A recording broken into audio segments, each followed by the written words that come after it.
So, who wants to play some Dead? Oh, God. I don't know, Yeah, it's pretty late. God, that would... If you wouldn't mind, Beardy, could you give us a recap? Oh, fuck. Could you? Well, it all Not happened really, no. 5 months So- ago. Alright, I'll do it. So, last time on Check Please, the group ended up heading to Ostervik and finding a way to put Lovette's mom, that happens to be in the carriage, into the stables in that town, which Vera suspiciously knew where it was. Smartly. Alright. And then she eventually guided us to a bar/inn for the night, which she knew where it was again, suspiciously. Inns are pretty easy to find in cities. Anyways, so Lovette decided that with the group that we should all party together. Lovette got drunk, talked to her mom, there were fish involved, and then at some point, we all went to bed. It was really sad and yet fun at the same time. When we woke up, Sol explained that the world's gonna fucking end. And then there was a little shopping trip, and then we talked to Lovette's mom, and she went back to the castle that used to be Glarv's and now might be the parties, and we don't know whose it is specifically, but whatever. It's Siva's. It's Siva's castle now. You gave it to Siva. I hate it. I hate it so much. The deed is in flux. We'll figure that out after. Nonetheless, the party found out that Sol happens to be the best compass to find Glarv, so the group that was split off, Petravian, Lovette, and Sol, need to go back to the inn, gather Karis, Burr, and Vera, and head on to find Glarv, I guess. There's your recap.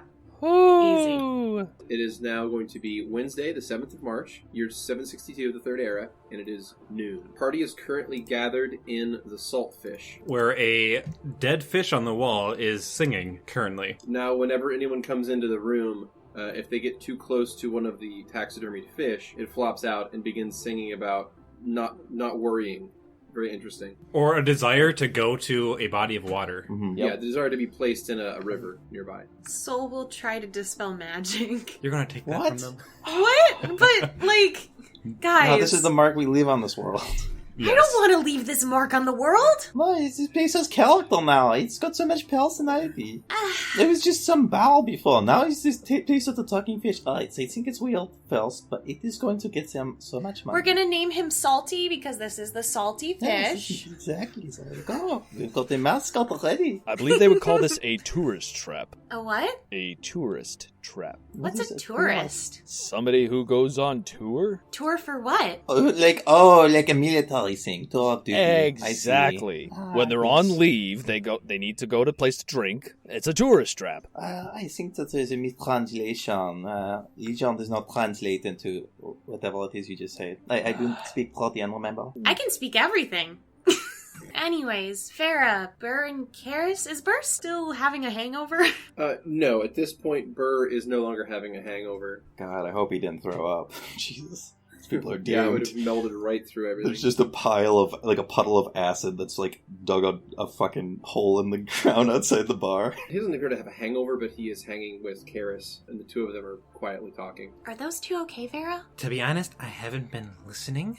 Oh, okay. Are we going to get out of this shitty town anytime soon? I mean, it's not... Yeah, it's pretty normal for Vil.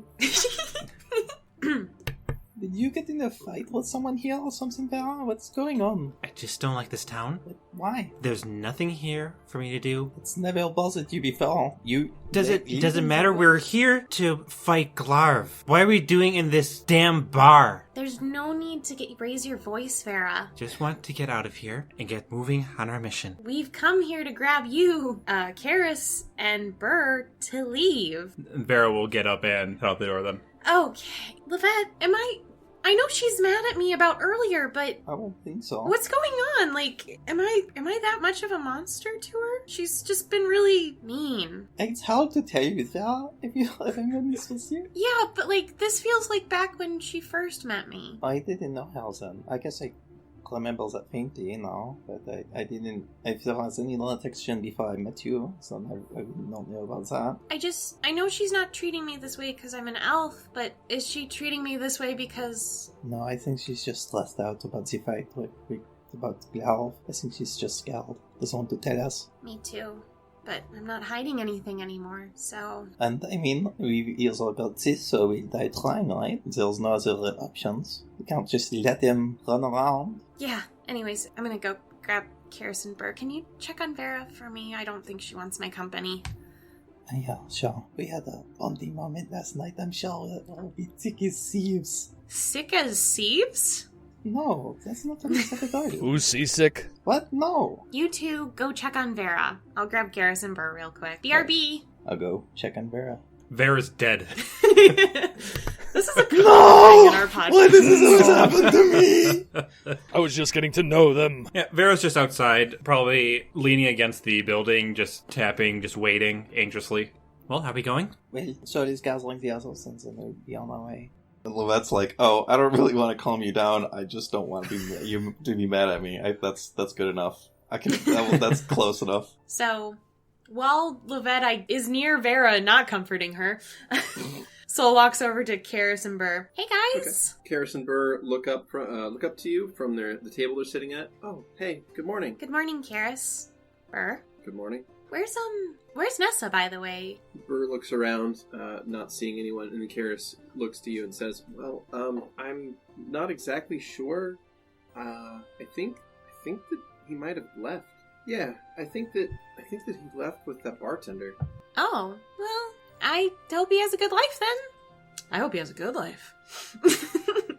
Anyways. They certainly seem to hit it off pretty well. Yeah, just like you two. Yeah. They both kind of look a little uncomfortable at that, actually. Did I hit a nerve? No. Are we about ready to go? Yeah, we're gonna start heading out. Apparently, I think I can find Glarv with my strings. So. Oh, wow. Okay. Speaking of strings, can I look at the connection between Karis and Burr really quick? Yeah, you can. You wanna focus on that? Yeah, I would love to. It's still there. It's a bit duller than you remember it, if you've ever looked at it before. Oh, shit. Either something happened last night or Karis found out. Oh, fuck. Shit. Cool. Well, let's get on the road then, okay? Yeah, whenever we're ready. Karis will get up and start to gather her things. Sol stops Burr really quick as Karis is leaving the room. What the fuck happened? I think alcohol has odd effects on my mind. What did you said say? I don't know. Things that I would have normally kept from people I was saying without thinking about it. This is my own fault. I'm not even sure. Some of it I don't even clearly remember. Cool. Good to know. Alright, let's get going. Dude, it's fine. She's too good for him. I mean, it's true. But I don't want her being mad at me. No, but personally, I thought the reason was just that they suddenly realized that they were both like children in a children romance and that it's not gonna last. Mm-hmm. Right, and it's an insane thing. And also that Burr is significantly more child, despite being significantly older. And I feel like that probably makes it really hard to be a healthy relationship. Hi there, my name's Sol and I understand the sentiment. Okay, so the lot of you head out of the Saltfish, and you wanted to head to where? The stables. To gather our cart to follow that string. Okay. You gather your stuff from the stables, and one of the stable workers will just sort of kind of nonchalantly ask, where you're off to. Well, where are you heading off after this? I don't know. In a direction? Sol shrugs at the person as they're just brushing their horse to get it ready. They seem off-put by your answer. I don't know where we are going at all, dude. We didn't really figure that out, did we? We knew someone who knew the area around here, so it would make it easier. Guys, we just gotta follow my string. Oh. It's not about areas. Oh, I misunderstood. Well, let's go then. Sol looks at the stable hand. Can I look through them and see if they're hiding something? It looks like a stable hand. Can I detect magic, I should say? Yeah, the stable hand is a normal, average human. He doesn't Disgusting. appear to have any secret superpers. Or Look, he doesn't I didn't appear know to if be this was an incognito person. a secret dragon or a god in disguise. He appears to be a man who works at a stable, who was asking a very innocuous question about where you were heading. Okay, but what about the barkeep? Is he a demon? Yes. Shit. Sol's just a suspicious person now, I guess, at this point in their life. Sorry, we just don't really know. We're kind of travel with the wind kind of people, but... Oh, Well, just, in that case, be careful. If you wander around here too much, you might run into the wood wraith. What's a wood wraith? Oh, it's the wood wraith. Sort of the boogeyman of these parts, right? Just be careful. How big? Soul starts to judge you. I wouldn't have said otherwise, but the way you're dressed, you look like you might be a noble. And, well, it's not safe around here for their kind. Oh, this is like, we've got protection. Actually, it's plenty of times I'm like, gonna get Archie deployed ASAP. There's a All right. low, guttural growl that's very soft, but coming out of Soul's throat. Do I know anything about the wood wraith at all or anything? Yeah, can we no, do- it doesn't sound familiar to anyone. Not even with checks that we could do? No, because this is all relatively recent, so you haven't been in this area. Being a bard only gets you so far. Anyone have $20 thinking that Wraith might be G? You mean Glarv? Alright, make it not fun, Vera. It's fine. $20? What am I going to do with Dale? What are you gonna do with Chisel? Yeah, I mean, we've already got Chisel. I don't think we need 19 now. Chisel looks worriedly at the rest of the party. Well, we're not going to replace you, buddy. Don't worry. Guys, we're just going in a direction. We deal with our problems. Whatever. Also, I'm better than a noble, thank you very much. So Vera is going to go to the cart and say, so do we need this, or are we leaving it here for now? If I look at the string, it just goes... It only goes east, correct? Yeah, it goes east and it stretches on to the distance, yeah. I don't know how long this goes for. Should we go up by foot? What is in that direction? Is it woods? Is it lake? You guys can tell that it is to the east, but you're not sure where. So there's a little bit of lake to the east of you, but beyond that, there's a river, and beyond that, there is a set of mountains. That's the Bastion Mountains. Didn't we talk about that there was a underwater rune Yeah, in but Lost Lake? that's where adventurers go to get stuff, pretty much. Okay. So there's a Yeah. possibility it could be the lake, but it also might not be. Gotcha. So that's why we just have to follow the strings. Alright, so Vera hops on the cart. Okay, so we'll hop in front with you like normal. Get in, kids! All right, the rest of the NPCs at least will load up into the vehicle. We'll see if these horses need to swim. They won't need to swim. I'll reach out for Archie. Uppies. Yeah, uppies from my robot and have him just fly and carry me next to the cart. Ah, good old Archie. All right, in that case, Archie will pick you up. Petravian will mount Chisel and ride alongside. Burn Karis in the back again! Yep, Burn Karis in the back, and the full amount of the group now, so that's good. You guys You're have got welcome. that. Thank you. All right, so you guys head out east from Ostervik. You leave the city, and you travel into the surrounding lands. I'm assuming that Soul's going to continually check the string to make sure Oh, you yeah. guys are heading in the right direction. Correct. Okay. In that case, I would like a survival check From me. from whoever is driving the carriage, Well, or rather leading the group, I should say. That would be Whoever's leading Vera. the travel. Alright, that is a 30. nice. Oh, 30, excellent. beautiful. Okay. Well, in that case, by listening to the directions from Soul and also watching the terrain, you're able to avoid any kind of pitfalls or ruts in the ground or anything dangerous for the cart, even though you're going kind of off-road. And it's still a very smooth journey, and you all head east, past the lake, and then you get to a river. It's going to be a couple days' journey. Okay, so it's 2 days overland. Everyone's munching on good beetles. It's true. That's just our Delicious. food now. So is there anything you want to do over those intervening 2 days? So I think, for the most part, Vera's just driving and having Soul tell them where the quest marker is. Well, after 2 days of travel, you guys will come across a river. This appears to be what feeds into the Ost Lake. It is wide enough and deep enough that you think it's going to be difficult to get the carriage across. What would you like to do? Not cork the wagon and ford the river. How wide is it? No. The river's probably between 20 and 30 feet wide here. Oh. Okay, that's not too bad. But the water moves relatively rapidly as well. No, So. I mean, for the cart, it's a problem. I don't know what we'll do about it, but I think we can leave it behind and get crossing the river. I don't think the horses or carriage can go, though. No, I don't think so either, but we don't really need to bring them, do we? If anyone doesn't No. want to fell the river, Alchi can ferry us across. I can fly across. I think Karis is the only one who can't fly, and I can grab her. So, Oh, yeah, well, you have to do that, because Alchi cannot. I know. Think I'm the only one other than Burr who can touch Karis, and I can touch her without getting harmed. So how deep is this river? It's difficult to tell. Let's see. Okay. I'm going to burn a wild shape Okay. to turn into a large, giant water beetle. Ooh. Nice.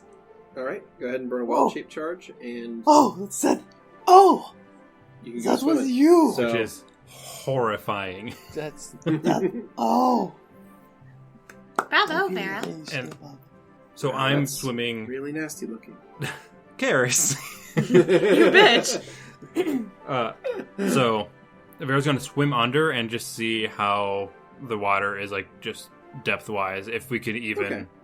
Yeah, do anything with the so cart. as you get in there, it's actually deceptively shallow. At its deepest point, it's only about 6 feet deep, but the water is moving relatively fast. So it's still to be a difficult swim if you want to swim across it.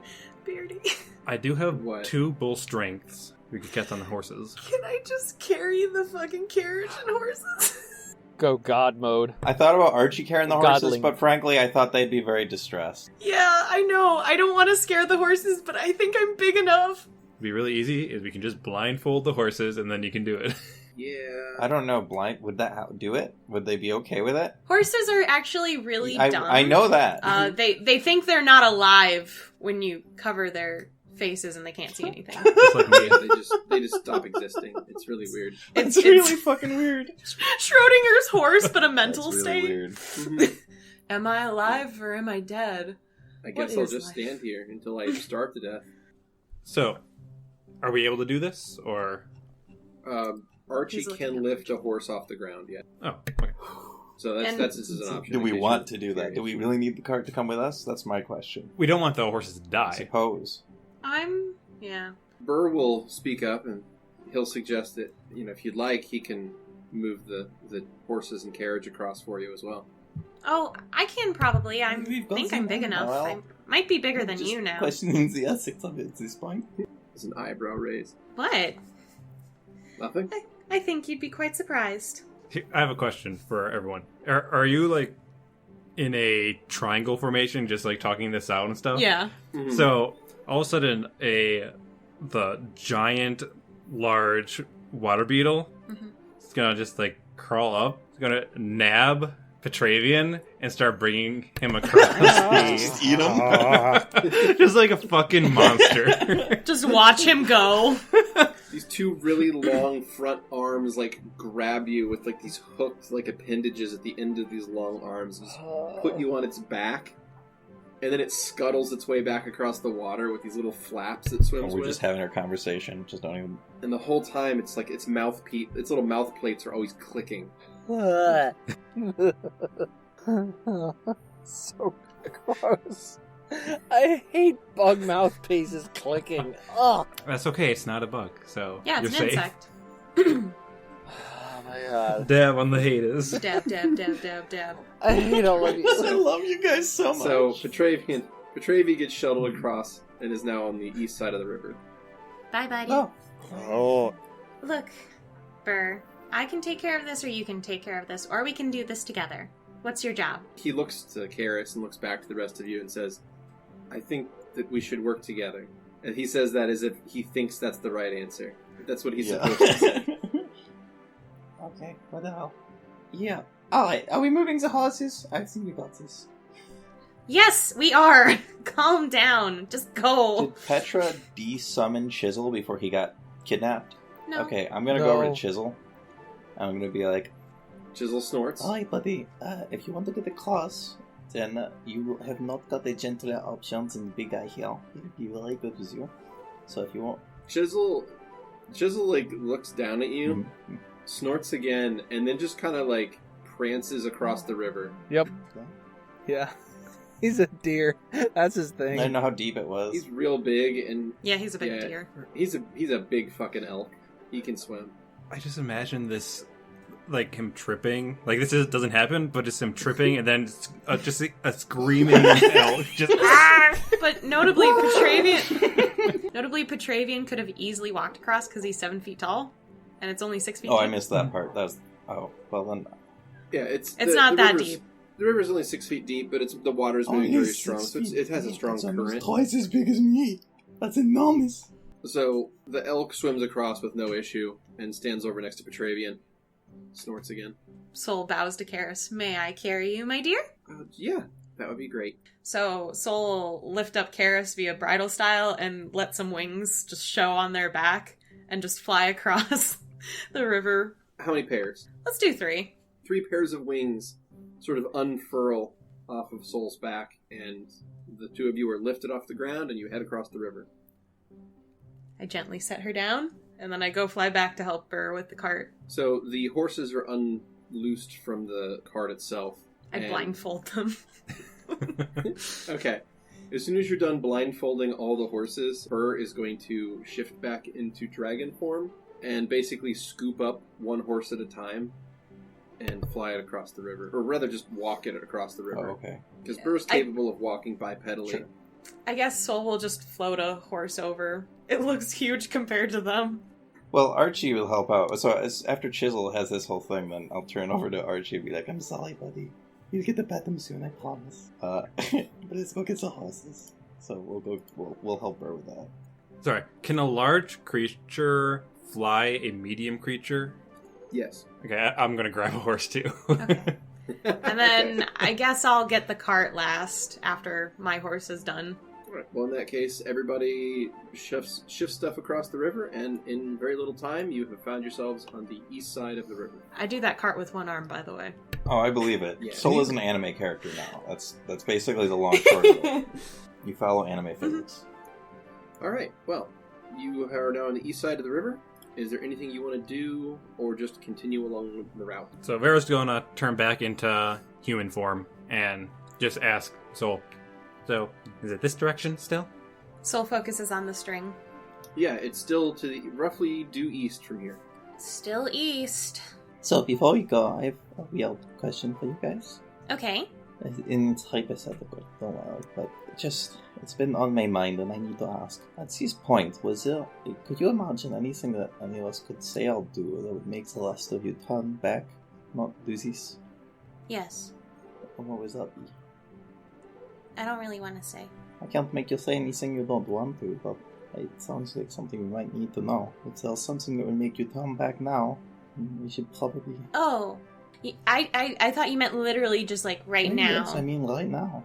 I mean in general. If there's something that we can do right now that would make you turn back, and there's something... Turn back from what, though? I guess I should ask the specifics. This fight was... That's an interesting question. Why do you have to ask that? You've kind of been our leader at this point. Where are we yet? Vera's the leader. What?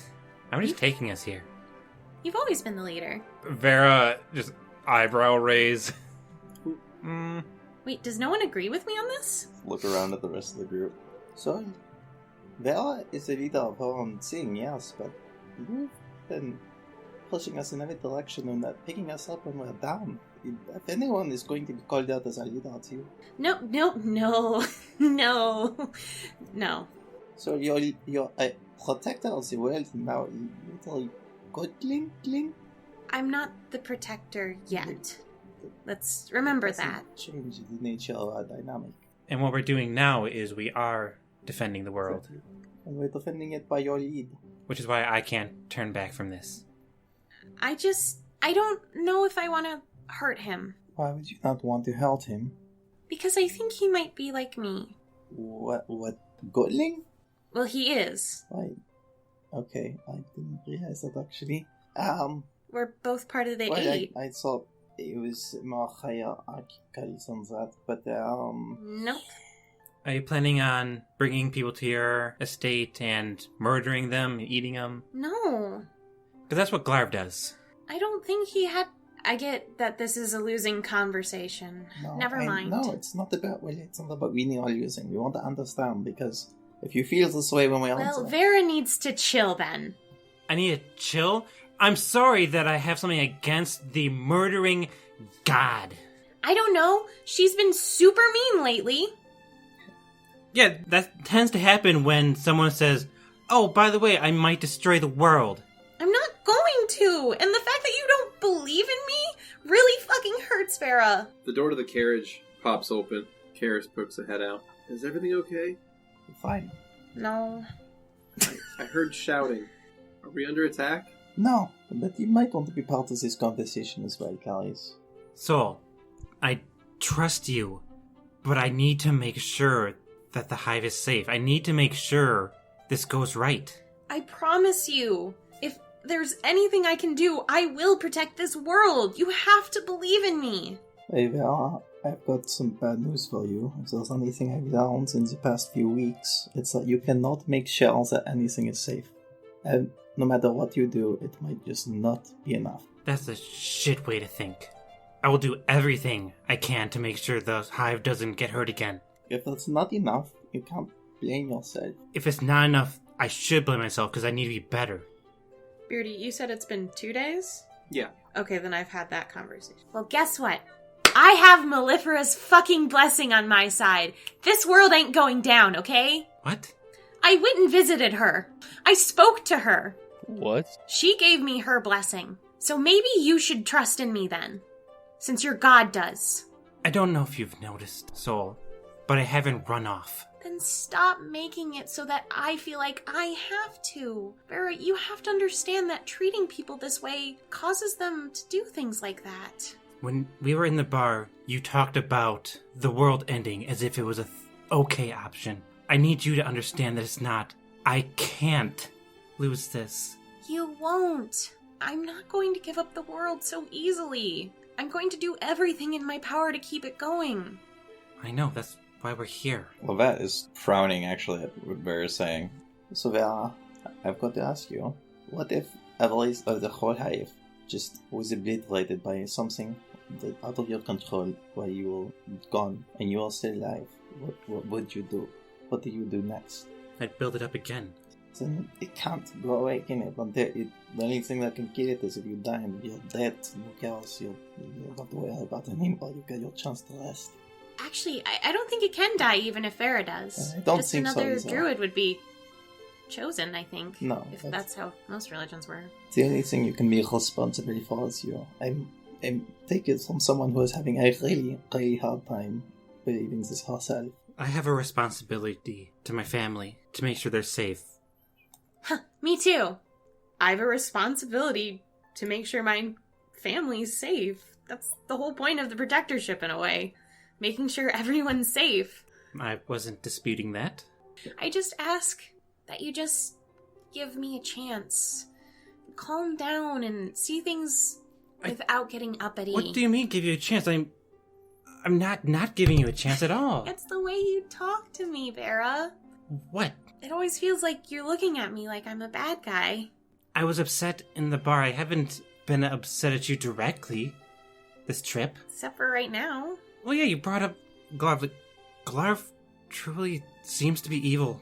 He doesn't seem to regret what he does. I think that's just years and years of just dealing with what happens. Regardless, if it's a pattern that he is destined to continue until he is or perishes or ends the world, then just for the safety of others. That's why we're doing this.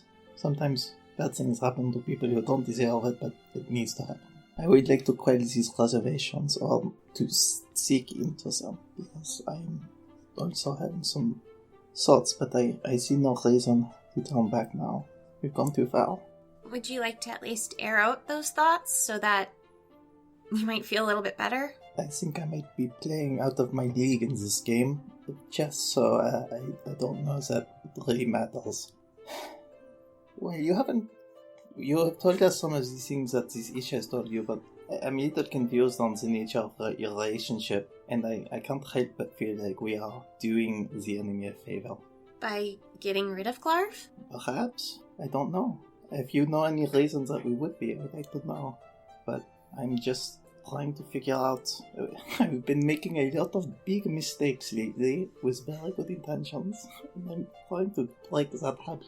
Okay, I'll let you know at least what I've been told, okay? Thank you.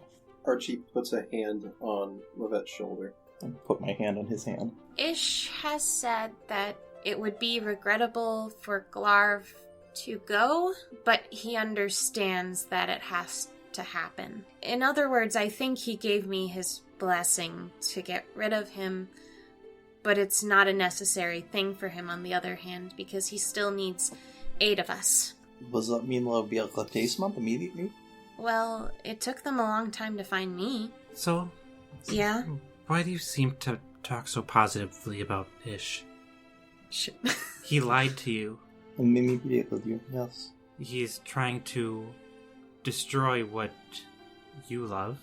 I also understand where he's coming from.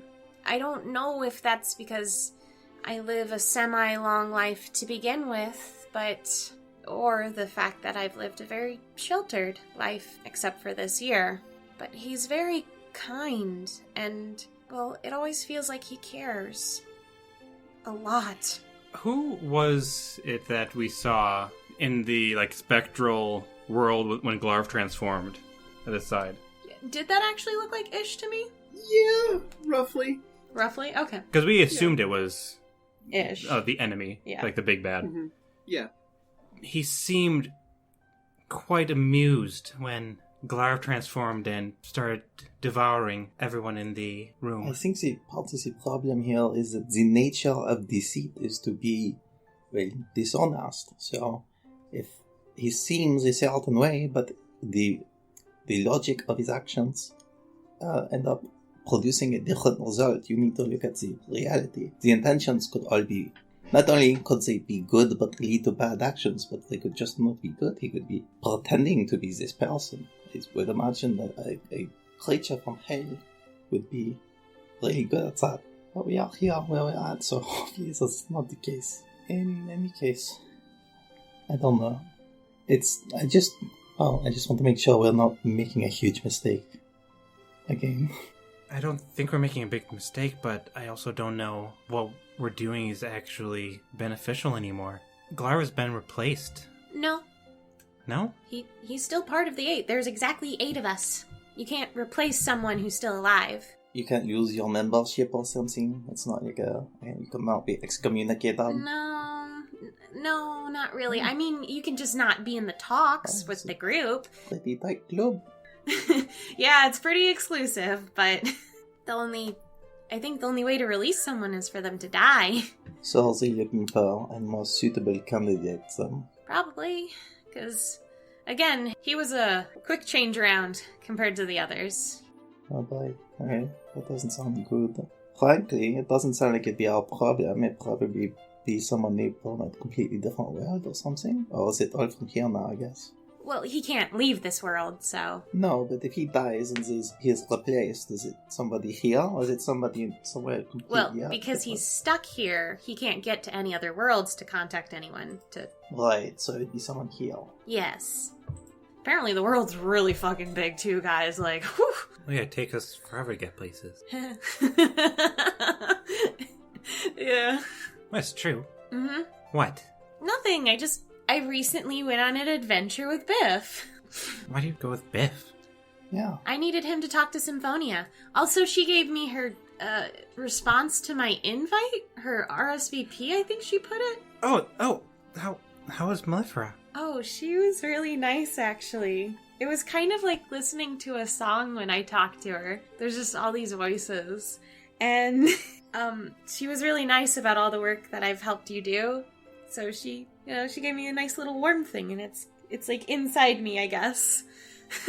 Vera is looking at you and then just turns the focus back on the road, but there's a smile on her face just knowing that you actually talked to Mellifera. Yes, she's real.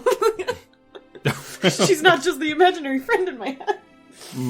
Well, I might have created more chaos and I undid with this whole conversation, but at least we have this information out in the open now. It's not looking super great, actually. It looks like if we go and kill Gal, then this specter or something goes away and is replaced by probably somebody very competent and evil. That's what my guess would be. That doesn't sound good. Maybe it could be a good person like me, though. Well, are you on the voting table now? Is something like that? Is there a way you can influence this? I don't know.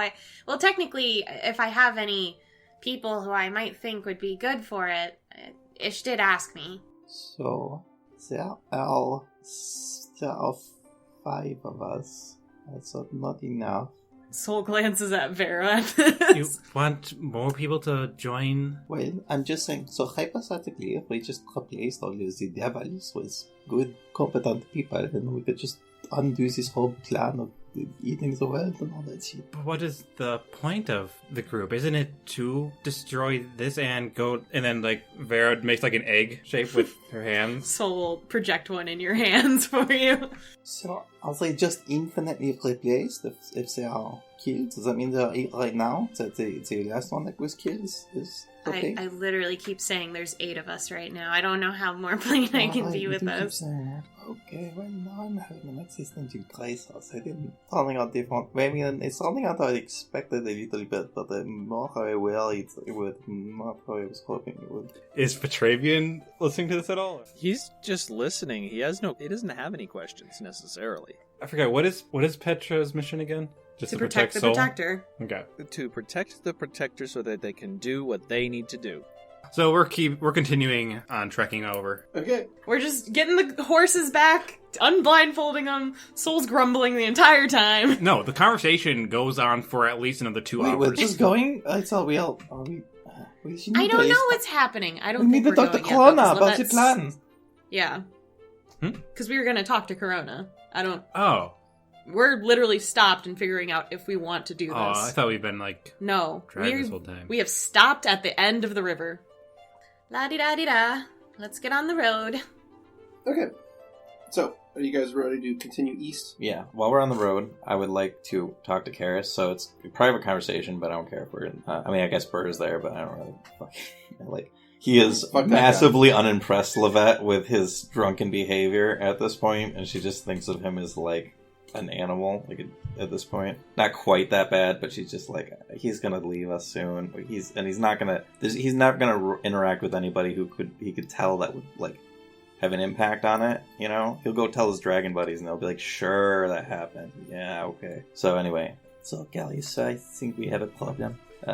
What's that? It might not be found just yet, but Corona might be forming a hit squad against Sol. So, I think we need to make some plans for that and keep an eye out. Lovette, what's our goal? What's the end game here? I just don't want to lose anyone else. That's my end game. That's all I really want. Saving the world is usually a big part of that, but if it also means countering a bunch of heroes or would-be heroes who think that Sol's a bad person we need to get them rid of, then I'll do that too. Whatever it takes. Alright. I mean, I don't plan to make enemies with Corona, but I do want to make Plan B, just in case this does happen. This is a weird situation we found ourselves in, because it means that if we want to save the world, we have to let Soul die. No, I we guess. don't have to do that. There is another option. There's always a solution. People will fuck all it and sabotage it, but there's always a way. Maybe we can figure a way to return Soul to normal, and then we don't have to worry about any of that. That's the answer, if we can find a way to pull this thing out of them. Or just, I don't know. I mean, everyone is so caught up on power being good and this power being evil, but I think we've been given lots of examples that it's not that simple. I think if Matilda can peacefully rule a nation for hundreds of years, there's not a reason that Sol can't be a good person as well and use that power for good, no? I hope you're right. I hope so too. Maybe they'll need to get somebody like Book to keep stock, but if we can make the bookkeepers or something like that. I mean, Soul made a fish. Well, Artio is learning pretty fast, and I don't know how long he can stick around. He might be able to stick around for a long time. I mean, if Soul could make that fish, maybe Soul could make something like Book. That's true. But we might have to do it for them. We need to keep an eye out. We need to make sure that the friends we make in the future, we need to keep stock of what they can do, and who gets close to Soul, and as things go on, I suppose this Soul Spy Network thing is probably going to help a lot with that as well. I hope so. Yeah, I hope so too. I really do. I hope that we are not unwittingly becoming this weapon too. So I want to keep an eye out for that as well. You will have to do something pretty crazy to me, pretty messed up to make me want to hurt Soul. So I don't see that happening. It may not be up to us.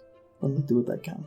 That's all we can do, right? So we're on the road now, correct? Yes. Or quote unquote road. Mm-hmm. Yeah, I'm done, I guess, with that. Like, that's kind of circular at this point. Well, in that, another day will pass, and as you continue following the string, you end up at the base of these mountainous foothills. So it appears that Glarv is either up in these mountains or possibly on the other side of the advanced time by a day, which means it is now the 10th of March. Do we go through or around? Or over? I think you and me are the only ones who can go through the mountain. That's pretty good. I like that. I don't know. Given enough time, I'm sure she could make it. Yeah, but I mean, immediately. Yeah, wait a minute. Petravian just standing on the ground, he goes, whoop, whoop. Not as fast as me. So, I assume we climb or fly. I can at least fly Karis up. Well, is it going up the hill? Mountain? That's a good question. Does the string have a Z-axis? It's hard to tell, but it does maybe seem to tilt slightly up in angle. It's a little bit up. So it's possible that it's up in these mountains. Could I do a knowledge geography check if I know of any strange occurrences in this region? Yes, you can. Give Alright. me a knowledge geography, also a knowledge history. May I do both? I'm going to give myself a guidance as well. That is a 25. Okay. 31 for my history and a 22 for my geography. Okay. In that case, you know that the Bastion Mountains are the mountain range that separates the Kentau Empire from Vil. They're a very old mountain range, so they're not particularly tall mountains. I guess a good way to think of them is a lot like the Appalachian Mountains or the Smoky Mountains, right, in the U.S. So they're a very old mountain range, so they're typically more rounded than like craggy and sharp. Like they're not geologically new in that respect. So they tend to have wide valleys between them, lots of forests. You guys have been up in this area before, like a long time ago. So you know that this is all kind of a heavily wooded area that was sort of rife with fey creatures in the past. As far as your histories go, Sol, you know that with a 31, there were a number of old temples that were constructed in this region to various gods in the past that have gone abandoned. One of them is the Temple of Mellifera, but you know that wasn't the only one. Do I know the other ones? Not specifically, no. But I know there's another Temple of Mellifera, not the one that we're used to. You know there were other temples. I'm not saying that they're Melliferan specifically. I'm saying that there were other abandoned gods. Oh, okay. All right. Well, we might come across some temples while we're exploring here. Could be a good place to start. True, but for now, I suppose we fly/climb. I think most of us can fly. Sol looks at Petravian and Chisel. And Karis. I can take care of Karis. Okay. Because she doesn't affect me when I hold her. Because godling powers. Can you move the lethal stone, Petravian? I could cast Carry Companion. I could carry both you and Karis. Easy peasy. Burr will mention that he can carry the elk as well as Petravian if need be. I'm having a flashback of Falcor. Just for a half second, I'm like, wee! No. Oh no. He's not. You're not going to ride him. He said he'll carry you. Aww. He's not going to suffer the indignity of being ridden. Yeah, so he can do that. That's fine. Uppies. Karis, I've got you. Thanks. You're welcome. I thought let's go. Vera, do you All right. have your flying? Oh, I'm fine. Okay. And Vera turns into a medium-sized honeybee. Excellent. Follow my lead, I guess? So everyone takes off and flies in one way or another. You guys leave the carriage behind and the horses behind. Mm-hmm. They're probably going to There's end up really dead. There's really no way for them to get up the mountain. Oh, well. My question is, do you let them off of the, like, do you unhook them from the carriage? Yeah. Or do you leave Yeah, them it like would that? be unethical to leave them. We could tie them up with, like, rope to trees and stuff so that they have, like, places to graze, potentially. Long rope? That would mean we'd give up our rope, though. I'm fine with it if you are. Sure. Okay. We have a bunch of flying people, so... Alright, so what we do, we unhinge the horses from the carriage, but we give them long leeway with, like, 50 feet rope or cut in half or something so that they have areas to go around. However, that means if a monster comes, they are stuck there and will die. Yes. Yeah. So. They're gonna die, guys. We're just gonna have to accept that our horses are probably gonna be dead. Well, with that kind of... I've already been laughing about it. Look, I'm trying to understand as a godling that life is inevitably going to end. These So are horses she. are your 0, so... Yeah, these horses are my 0. Mm-hmm. You still remember all their names? Okay, Rain, Kaya, Wolfgang. for Lovette. Mr. Screwy had a Bojangles. really dumb one. No, yeah, it was Mr. Bojangles. Bojangles. Yeah, Mr. Bojangles. So yeah, we do. So, yep, There you go. we put them on trees and leave them to die.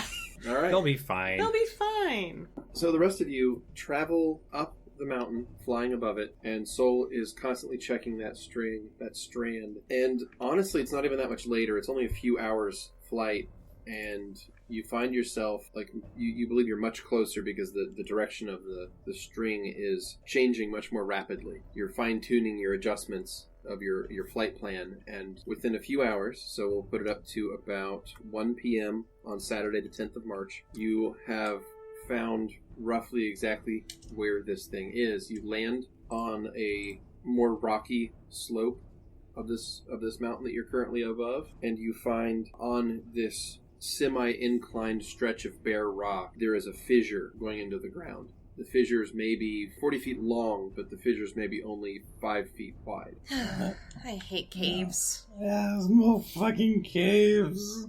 And else. Make a perception check, please. Ooh, I love that roll. That is a 31 for Vera. 24 for me. Wow, you beat me.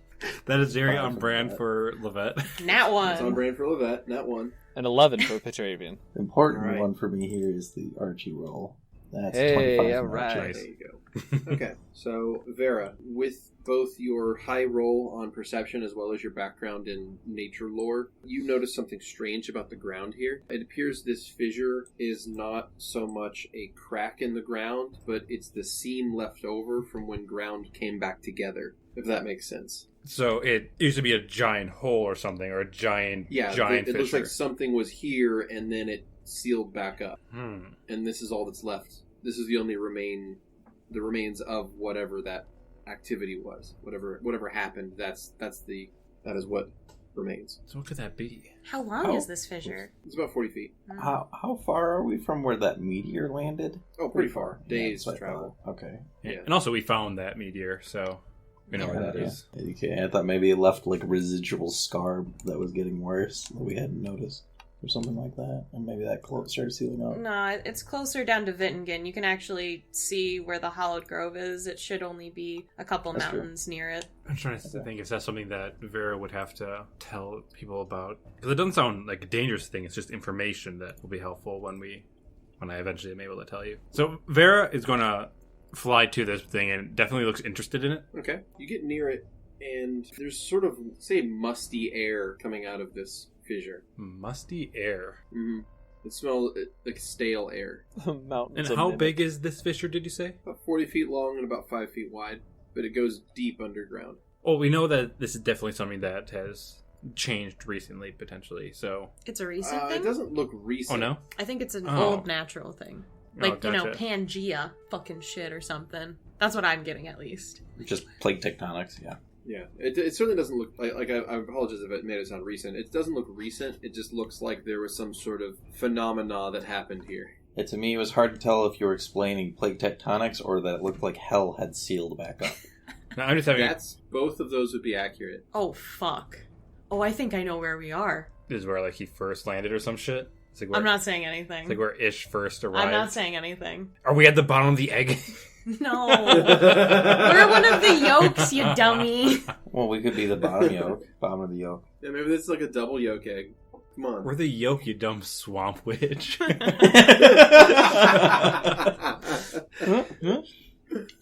So what's everyone else doing at this fissure? Soul is watching you, since you seemed so interested in it. You're, like, really big right now, aren't you? No, Oh, I've no. just got 3 pairs of wings behind me, and I'm holding Karis bridal style. Yeah, are you high in the air? Or No, I'm just floating near you. okay. Soul looks like an angel.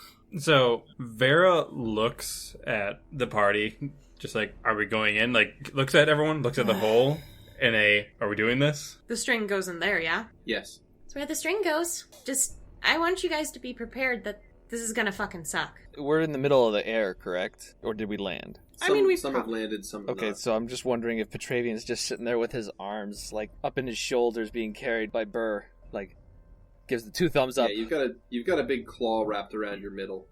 Petravian just gives 2 thumbs up. Well, Burr's not really able to hover. It's not really how dragons fly. So he's gonna come in for a landing and set you down. Wonderful. He flies more like an airplane than a helicopter. I guess Vera will start crawling down then? Soul will Okay. float down. Does anyone need feather fall? Let's go out. No, I'm good. Well, actually, Chisel might. Callie's might. I'm carrying her. Okay. I can literally just float everywhere, guys. I just choose not to. It's the simple things that keep you human. Did Karis laugh? Yeah, Karis laughs about that. Okay, so the lot of you traverse down this fissure, and when you get to the bottom of it, it opens up into a larger cavern. And what you see in this cavern appears to be, well, this chasm reaches down to the bowels of the earth. The air here, as you get further down, smells more and more like decay. And at the bottom of the fissure, the cave opens much wider, revealing a stone structure that must be truly ancient. Carvings on the outside of the building depict strange, lopsided circle figures. Lopsided circle figures? Strange, lopsided circles. Like these weird circular symbols, but they're lopsided. Like they're imperfect circles. Do I recognize these symbols? Are they egg-shaped? No. Well, I mean, some of them might be. They're not all identical. But I don't recognize them. And they're just lines? Well, they're like inscribed on this ancient stone building. So it's like a language, yeah? So make a knowledge nature and a knowledge history and a knowledge religion. That So I is can this like do. Well, sorry, not a history. Sorry, nature and religion. I can do religion. History thing. Okay. That is a 10 for Vera. Shit, That is man. a 24 for religion. For I'm Petravian. out. 17 for my knowledge and 8 for my nature.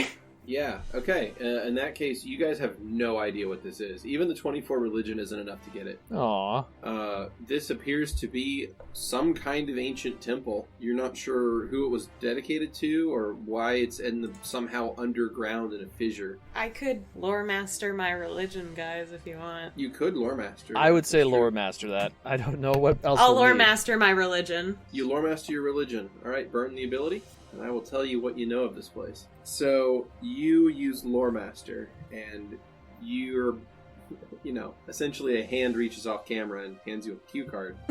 Ah, thank But you remember a bardic story. You remember that in an ancient time, not even this era, it was, I believe, back the early second era, maybe late first era, there was a bunch of gods that were cast down or destroyed or killed. A bunch of elder beings, like these strange animal spirits. Oh, shit. But also were others that were deposed and destroyed in the same era. This temple was not destroyed for some reason, maybe because it couldn't be destroyed, but instead it was pulled underground and sealed away. This is fucking like set. This is like a set. I'm so excited. So the symbols on the temple don't really seem to mean anything to you because this must be such an ancient religion that it sort of falls outside of your possible bounds of knowledge here. Even with comprehend languages, I couldn't read this. You don't think it's a language. Oh. You think that these circles are the holy symbol, just repeated over and over again. Are they all the same or just off a little bit each one? Each one's a little bit different, but it looks kind of like a circle that has, like, you don't know if there's spikes or spines coming off of the circle, but it's very strange. Wait a minute. No. You guys see No. this. Oh, shit! No, I don't want to deal with it. What is this? You seem I very have no perturbed. idea. No, I as a player am perturbed, bro. That's not Soul. That's me. Oh, okay. I drew this, obviously. Well, yeah, but does Soul know what this symbol means? Give with the lore No, master? not at all. Okay. No, with my lore master, this is what I got, is that it was an old religion. I don't want to deal with this. This is the scariest symbol I've made so far. Well, it's some old religion, guys, but I think it's something like from the spider. I think it's a similar old god thing. Wait, what? Like an old god. What spider? The one that I talked to get your mom. That one. That's what I was afraid you were going to say.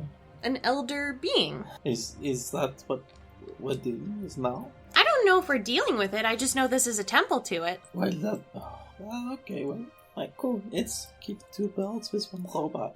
Petravian's just gonna put his fingers to his bridge of his nose and he's just like, One evil deity at a time, please. I don't think we're going to be dealing with him. Them? Thank you. I'm just saying you shouldn't be stressed out about this. This is just where we are currently, guys. We'll worry about it if it comes to fruition, okay? I suppose it's bad news. It doesn't look good. I think there's more to it than that. I don't know why you are so at ease, it seems. Book told me that the thing that the term this way was called something that hungers. That which hungers. That which. That sounds kind of Grave-esque. Do you think there's a connection there? We're not related to them. Well, he's pretty hungry. I'm just saying. He's the fat. That's kind of his thing. We each have titles. What's your title? What's your title? The Protector. So you're like the egg. Huh? You're like the shell of an egg, right? We're all talking about eggs. No. Different egg. Ah. No, the egg is a bigger thing than that. Oh, okay. You Okay. guys. Is there an entrance to this temple? Yes. I think we're just right on the outskirts of it. This is just... I don't know what we're looking at, though. All I know is that there is a structure with symbols on it. So what you see is a temple that's about 150 feet by about 150 feet. It appears to be partially swallowed up in the rock, but the entrance of the temple is visible to you guys. Man, Burr is so much fucking uglier than I remember him. He looks like the fucking Joker. No, he looks like that guy, the one person who played Doctor Who. Yeah, he does look like Matt Smith. Matt Smith, there they are. Good Yeah, Matt descriptor Smith for the definitely audience, plays- I guess. He's Matt Smith with white hair. Edgy Matt Smith with white I hair. like his dragon form more, personally. Yeah, You know, because he's a fucking dragon. Yeah, That's cool. I like dragons. and because he's not trying to bang Karis when he's on it. Anyway, so. Karis likes that Okay. dragon dick. Please I don't don't- say that. But you're free to think it. True. And know it. And hold on to it. Forever and ever. Amen. So, like I said, this temple seems to be partially swallowed up by the rock, and what you're able to see is this entryway covered in these symbols scrawled into the stone, but it all looks so incredibly old that even the symbols have sort of begun to fade away as the stone has simply started to just disintegrate over time. In the front of the temple is a double door that is also made of stone. So, do we knock or do we just enter? We could use stone shape, though, to open the doors if you guys aren't cool with us just pushing them open. We can Wait, just, let's I'm try. fine with pushing them open. It's just, I don't know if it's locked. I don't care about knocking. I don't really think we need to let Glauv know here. Vera will transform back into their half-elf form. And Vera just says, well, push it open. I just want to check for traps really quick. This is an old temple. You don't know what people rig in this shit. People normally trap temples. Yeah, wait, do you do that, fella? Is that No. Well, we do have a lot of bees that will destroy any intruders that come in. Oh, okay. Is that kind of the yeah, trap? We have to worry. Yeah, that would be considered a trap. I think so. Yeah. May I check around, Beardy? Do you need a check for that? Yeah, you want to make a perception check to look for traps, you're welcome to. Ooh, that's a 19. Alright, a 19, you do not detect any traps on this door. Okay. Well, I'm a godling. Here we go. I opened the doors. Alright, you push the doors open, and what they reveal is a large room. What you see is on the walls of this room are massive carving, depictions of captives or slaves being sacrificed, and their blood flowing into rivers that go on to feed crop fields. What the fuck? And this goes around the entire room, so it sort of moves into one image into the next. The crops grow, and it shows people harvesting those crops and eating them and becoming bigger and stronger, and then going out and gathering more slaves, which leads back into the sacrificing of slaves. So it's a looping carving. In the center of the room appears to be a pool of glowing red blood. Oh, it's glowing. Yeah, it's glowing red blood that sort of churns slightly. Yeah. You know, some temples use honey, others use blood. And the room also, like I said, smells strongly of decay. Well, I think we know where the smell is coming. Actually, I can just stop smelling things. Boop. All good. God damn it. I'm so much better now. But yeah, the room is illuminated in a strange red light from this pool of blood. Yeah, I don't There like is a this. door on the far side that looks similar to the door you just opened. And there appears to be little alcoves on the left and right side of the room. Are those little shrines, or what are those? Yeah, they're just little shrines. And that symbol, that circular symbol, is worked into a lot of the stuff in this room as well. Cool. Yeah, don't touch anything. That's my rule for this, guys. And Soul will start walking around this room. Come on. Lovette's got a really distressed look, and she'll take a very slow step and look around. This is not...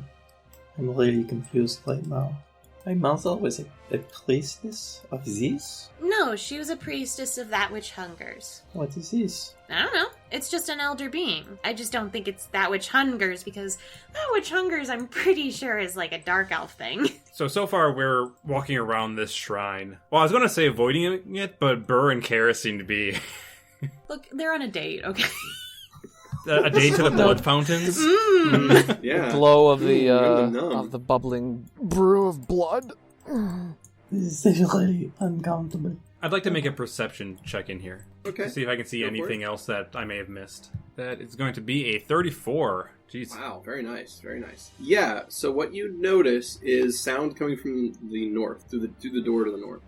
Everyone, I can definitely hear something coming from the door up there. And Vera will motion towards the door to the north. Soul will give you an okay symbol. Nod to everyone and get closer to the doors. I Baji. Slap myself to get in the gear, get my crossbow ready. Soul looks at everyone if they're ready. Vera activates their sight. See what's going on, but it might be safer if I switch spots with Alchi. I'm going to do that. Alright. Petravian takes his hammer, does a little twirl, and nods.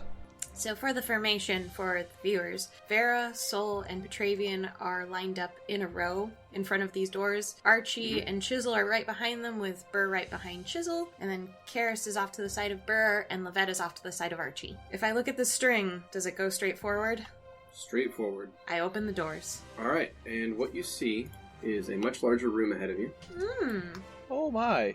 Okay, and what you see is this area appears to be the central hub of this ancient temple. 4 stone statues sit in the corners, and a stone dais rests in the center, upon which is an altar. Waiting in the room are a number of creatures arranged around the center dais, simply waiting. What you see... Let's get blessed, bitches! Alright, and what you see are 4 bearded devils, 2 warmonger devils, and 2 araignées. They're arranged around the room, and they appear to just be waiting for other people to arrive, or waiting for something. But they were standing motionless until the door opens, and they all turned and looked south at all of you. Soul waves politely.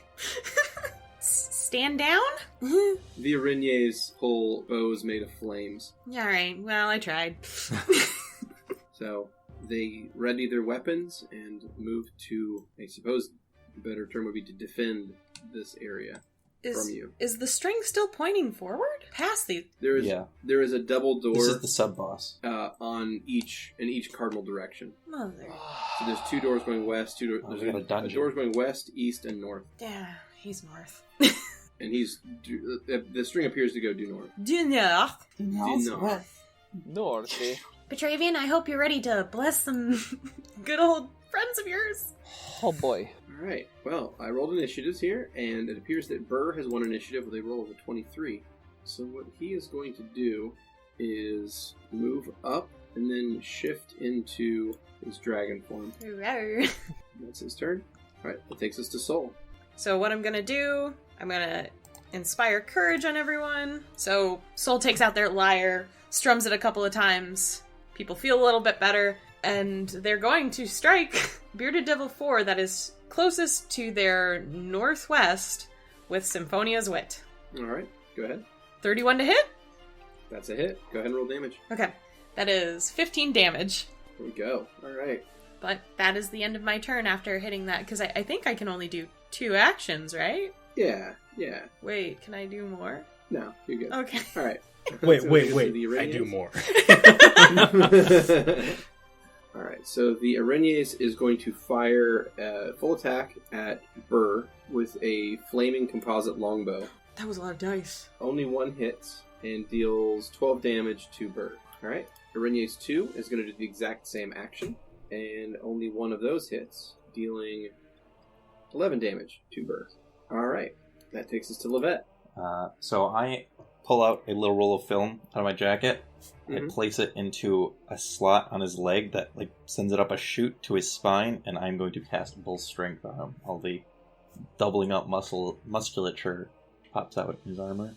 And you know what? Now that the space from Burr's moved up, Lovette will also run past Archie's legs next to Karis to fill the slot behind Chisel. You got it. And that will end my turn. All right, that takes us on to Archie. Alright, time to get punching, big guy. Okay. Do these guys look like they have some sort of long-ranged weapons? They're wielding glaives, Mm-hmm. so you believe they do have 10-foot reach with that glaive, yeah. He's got enough movement to occupy the space right next to the Bearded Devil to our left. Mm-hmm. So he'll go move up there and give him a punch in the face. Okay. All right. In that case, Archie moves up past Sol, Vera, Petravian to move just slightly northwest of Burr and gets right up next to Bearded Devil number 4 with a standard action left. Make a power punch right for his face. Okay. Power punch to That the is face. a nat 1. That is a nat 1. That is going to be an automatic miss. Yeah. You just make another attack, please. Titties. We're off to a good start today. That is a 24. That is a 24. That is a nat 3, in case anyone's curious, but that hits. Oh, okay. Archie, I Well, figured, I had this feeling that for some reason his nat 1 would still hit if it wasn't a nat 1. Right, and I believe it would, actually. So he can't crit fail. Oh, okay, that's good He to can't know. crit fail. The worst he can do is miss. Which is what he just did. So, Okay. alright, that takes us to the Bearded Devils. Well, alright, hopefully I got that one out of the way then. I'll look at it that way. In this pile of Let's ones. be fucking positive, guys. We got this. Alright, so Bearded Devil number 1, he was in the northwest of the room. He is going to move around the dais to the west to get into striking distance of Archie with his glaive, and he is going to do that. Wow.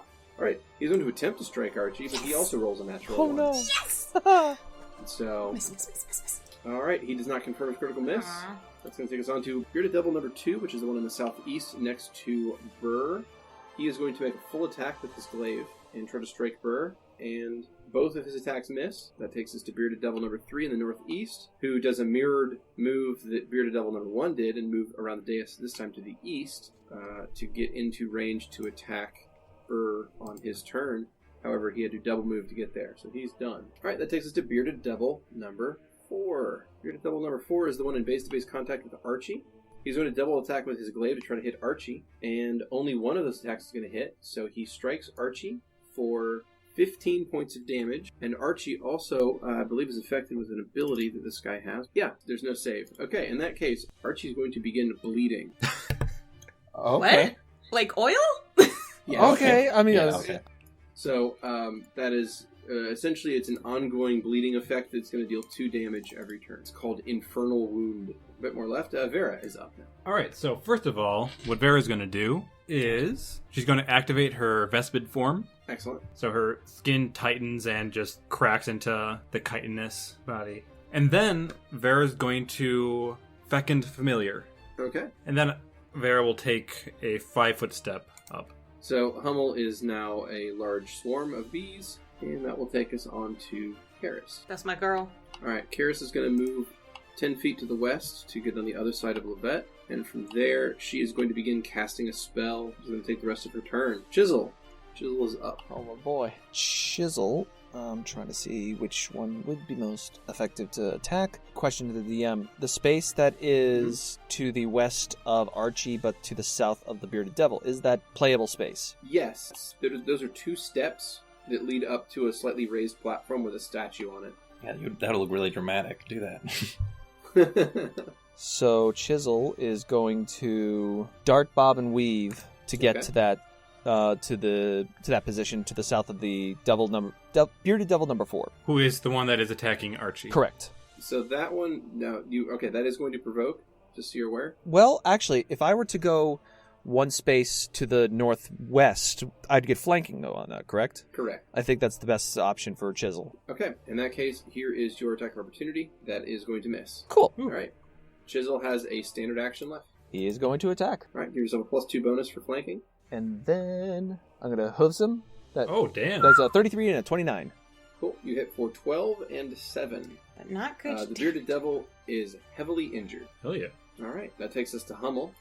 All right. Hummel is now fecunded. Hummel is going to basically fly through the rest of the party that's in front, attacking the demons, and head towards the two, I believe, archer demons. Yeah, the Araignées is in the back. Okay. He's going to split off and hit both of them. Okay. So Hummel races across the room and begins to try to sting both of those Araignées in the back. All right. Can I roll? Yeah, go ahead. All right. I'm going to roll. I believe that my thing's at 3d6, correct? I believe that's true, yes. Then I'm going to roll 4d6 because one of them is sonic damage. And that is 19. Oh, And- yes. And four of that is sonic damage. Okay. Wow. Jesus. Nice. Those bees stung the shit out of me. Okay. So you deal some damage to each of them. He's not blessed yet. Mhm. So Go. All right. So you deal some damage to both Araignées with the bee stings, and that is Hummel's turn. does he get any poisony stuff, or is that only when Oh. you nat 20s? Yes, he does. He gets a fortitude saving throw. I believe 19 DC. DC 19. All right. Incoming fortitude saves. Mess up. Both pass. Ah. That's all right. It's not the most helpful. Yeah, but anything helps. But that damage output for Hummel was awesome. All right. Yeah. Mm-hmm. Hummel, a good boy. All right. That takes us to Petravian. Petravian's going to run over to the south of Bearded Devil number 4, who is west of Archie. Mm-hmm. And I only get 4 smite evils. I'm not going to waste it on this guy. Yeah. What is your weapon anyway? The Warhammer. Okay. The plus. Okay, it's a +1 one. That's correct. All right. I'm just making sure. Yep. All right. Cool. Go ahead. Not 20. Hey! Hey. Oh, yes! Confirmed critical. Yes! Oh, Normally the other one was at 18. I don't think that one hits. Right. So the second attack missed, but the primary attack was a critical hit. It confirms, and that is a bludgeoning. So what happens is that is called feeble parry. So essentially the Bearded Devil tries to parry your attack, and your hammer blow is so strong that it not only does it defeat the parry and strike the devil with a lot of force, it also disarms that devil. So his glaive clatters out of his hands, and he's about to take quite a bit of damage. So go ahead and draw up damage on that Bearded Devil, and let's see what happens. Smash that boy. I believe a Warhammer's a ×3 crit. Oh, shit. Times 4. No, that extra dice is from me. That's a ×3. Okay, cool. All right, That's in pretty that case, beautiful. you strike the Bearded Devil for 41 points of damage. Destroying the creature. Would you like to add some spice on that dice? I would Yeah, love to boy. spice that up. Seeing his mount successfully attack the devil, Petravian says, "Why not?" Runs, dodging through, leaps up into the air, and just hammers through the head of the Bearded Devil. Yeah. Nice. Impressive. Let's keep doing that with the rest of them. Yeah. Yes. All right, the Warmonger. Oh. Yeah, they're both up now. All right, so the Warmonger Devils. Warmonger Devil number 1 is going to move up to... Well, he's actually going to move 10 feet to the southwest, which puts him in range of attacking Archie, which is what he's going to do. So they're wielding tridents, and he is going to attack with this trident against Archibald. That is going to hit, and he is going to hit Archie for 14 points of damage. That ends his turn. Warmonger Devil number 2 is going to 5-foot step. Alright. He 5-foot steps and can make a full attack against Archibald, and that is going to be with his trident as well as his strange spindly legs. Let me see if I can pull up a... Could you describe them for us? Okay, so they appear to be armored. They look like armored knights with horrifying, like nasty armor that they're wearing, like these thorned and spiked armor. But instead of having like normal legs, they have 6 bladed beetle-like legs that support them. So they almost look like centaurs, but instead of horses, they're beetles, and they're all covered in this spiked armor. They're wielding tridents, and their legs also appear to be able to be used as weapons. So his full attack is with his trident and his legs. He's going to attack Archie with them, and that is going to be a quad miss. Woo! Miss, miss, miss, and miss. All awful rolls on his part. Okay, Oh, that yeah, is the end of their Archie. turn. That takes us back around to Burr. Burr is going to use his breath attack. Oh boy. Alright, so it is an 80-foot line. he is going to fire that in such a way that it should be able to hit the Bearded Devil, the Warmonger north of him, as well as one of the Araignées. So let me go ahead and see if he can pull this off. He doesn't seem to know anything else. At least he knows how to fight, apparently. He has an evil dragon. Yeah, I would figure that probably makes so sense. he's going to go ahead and fire his line breath attack there. And that is going to force them to make a reflex save. One moment as I roll these guys. Okay, the Bearded Devil fails. The Warmonger passes. And the Araignées fails. Alright. So the only thing is that line is also technically going to strike Hummel. Because Hummel was occupying the same space as the Araignées.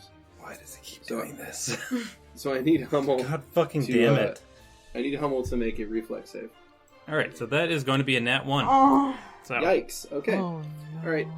Okay, in that case he takes damage. And also the other problem is since it's a template-based weapon and he is a swarm, he takes double damage. yeah. So, alright. That is... I guess with how high and mighty dragons are, it only makes sense that he wouldn't, worry about what the bees are doing. Except for the hits fact that we bees. literally said last time. It's true. Yeah. Well, time to slap him again. Alright, You can so slap that's a going to lot deal harder 41 points of damage to the Bearded Devil number 3. It's going to deal 41 damage to the Araignées. And it's going to deal half damage to the Warmonger number 1. So the problem, of course, is what's going to happen to Hummel here. So, it's 41 damage, which would be just under Hummel's max HP, but I can't really justify this. I can't imagine it killing the swarm since it only hits 1/4 of its space. I mean, it literally can't kill Hummel. That's true. I mean, Hummel doesn't really die, does he? No, he would be reduced to 0, and that's it. Okay, that's probably what's going to happen then, so... Whoop. Yeah, a swarm can't drop below 0. Okay. So in that case, that will take Hummel to 0 HP, and that will be the end of Burr's turn. And Vera will scream at Burr when this happens. What are you... Burr! What? Did I not do good? Oh, boy. Hummel! What? He looks past and sees the swarm in the back, and he's like, It's like dissipating into these clumps of like acid. Yeah. Mm. Oh, I'm so sad. Question, I'm Beardy. sorry for your boy. What's up? Can you add temporary hit points to a creature that is at 0? Yes. Cool. So I went ahead and rolled Burr's breath weapon recharge. I mean, he's your ally, so I can tell you. He rolled actually minimum, so he'll have his breath weapon back in 2 rounds. Cool. Right. Wonderful. And that takes us back to Soul. Hey, Beardy. What's up? Can I use Music of Spheres? Yeah, you can use this. Alright, that is a 20-foot radius, so Hummel and Chisel will be the only ones who's outside of this radius. All creatures that begin their turn within this area of the spell's effect gain fast healing, +5, resistance +10 to all energy types, and a +3 sacred bonus on all saving throws against poison and disease. So that is your standard action. Do you have a move action you want to do? Yes, I want to take 5 foot down to the southwest, and that's my turn then. Alright, in that case, that takes us back to the Araignées. They're going to 5-foot step away from Hummel and fire their bows full attack at probably still Archie, being the biggest closest target. Oh boy. Alright, that is a triple miss. Hmm. And the other Araignées, 5-foot steps to the southeast, triple fires at Archie, and another, probably. Oh, fuck, that's actually a triple hit. Oh, Okay, no, that's the opposite of a triple miss. Oh. Alright. 1 second. No. That is 11, 13, 19. Tits. No, Archie thanks is for healing reduced him up. to 30 hit points. I can lay on hands. I think Karis has probably got it. Anyway, Lovette, you're up. I'm going to turn to Karis and say, can you heal Archie up? If I'm going to try something else. Yeah, I'll take care of it. Thank you. I'm going to move forward 10 feet so that I'm standing behind Burr. Okay. And since I can't improve Archie at all, I'm nervous to burn too many spells in this fight, but I think I can afford one level 3 spell. I'm going to cast Summon Monster 4, the spell version, so that I can have it going while Archie's going. I'll decide what I'm going to have on my next turn, and I'll end my turn. Alright, and what are you summoning? I'm not sure yet. Do you mind if I decide between turns? That's fine, Alright, take cool. your time. That's going to move us on to Archie.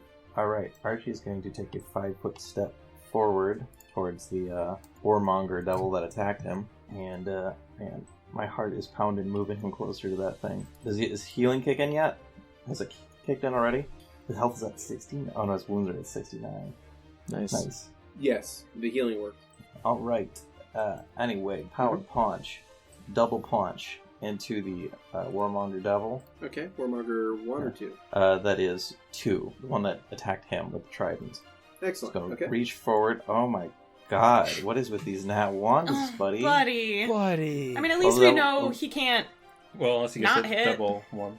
Alright, well, I'll roll the crit. Check for the crit fail. That is a 24. Cheapers creepers, these dice. Okay. Yeah, so it was the second attack that was a critical failed threat, Mm-hmm. but it did not confirm, so that's just a regular miss. Alright, go ahead and roll damage on Warmonger number 2. Alright, that is 30 points of damage to him.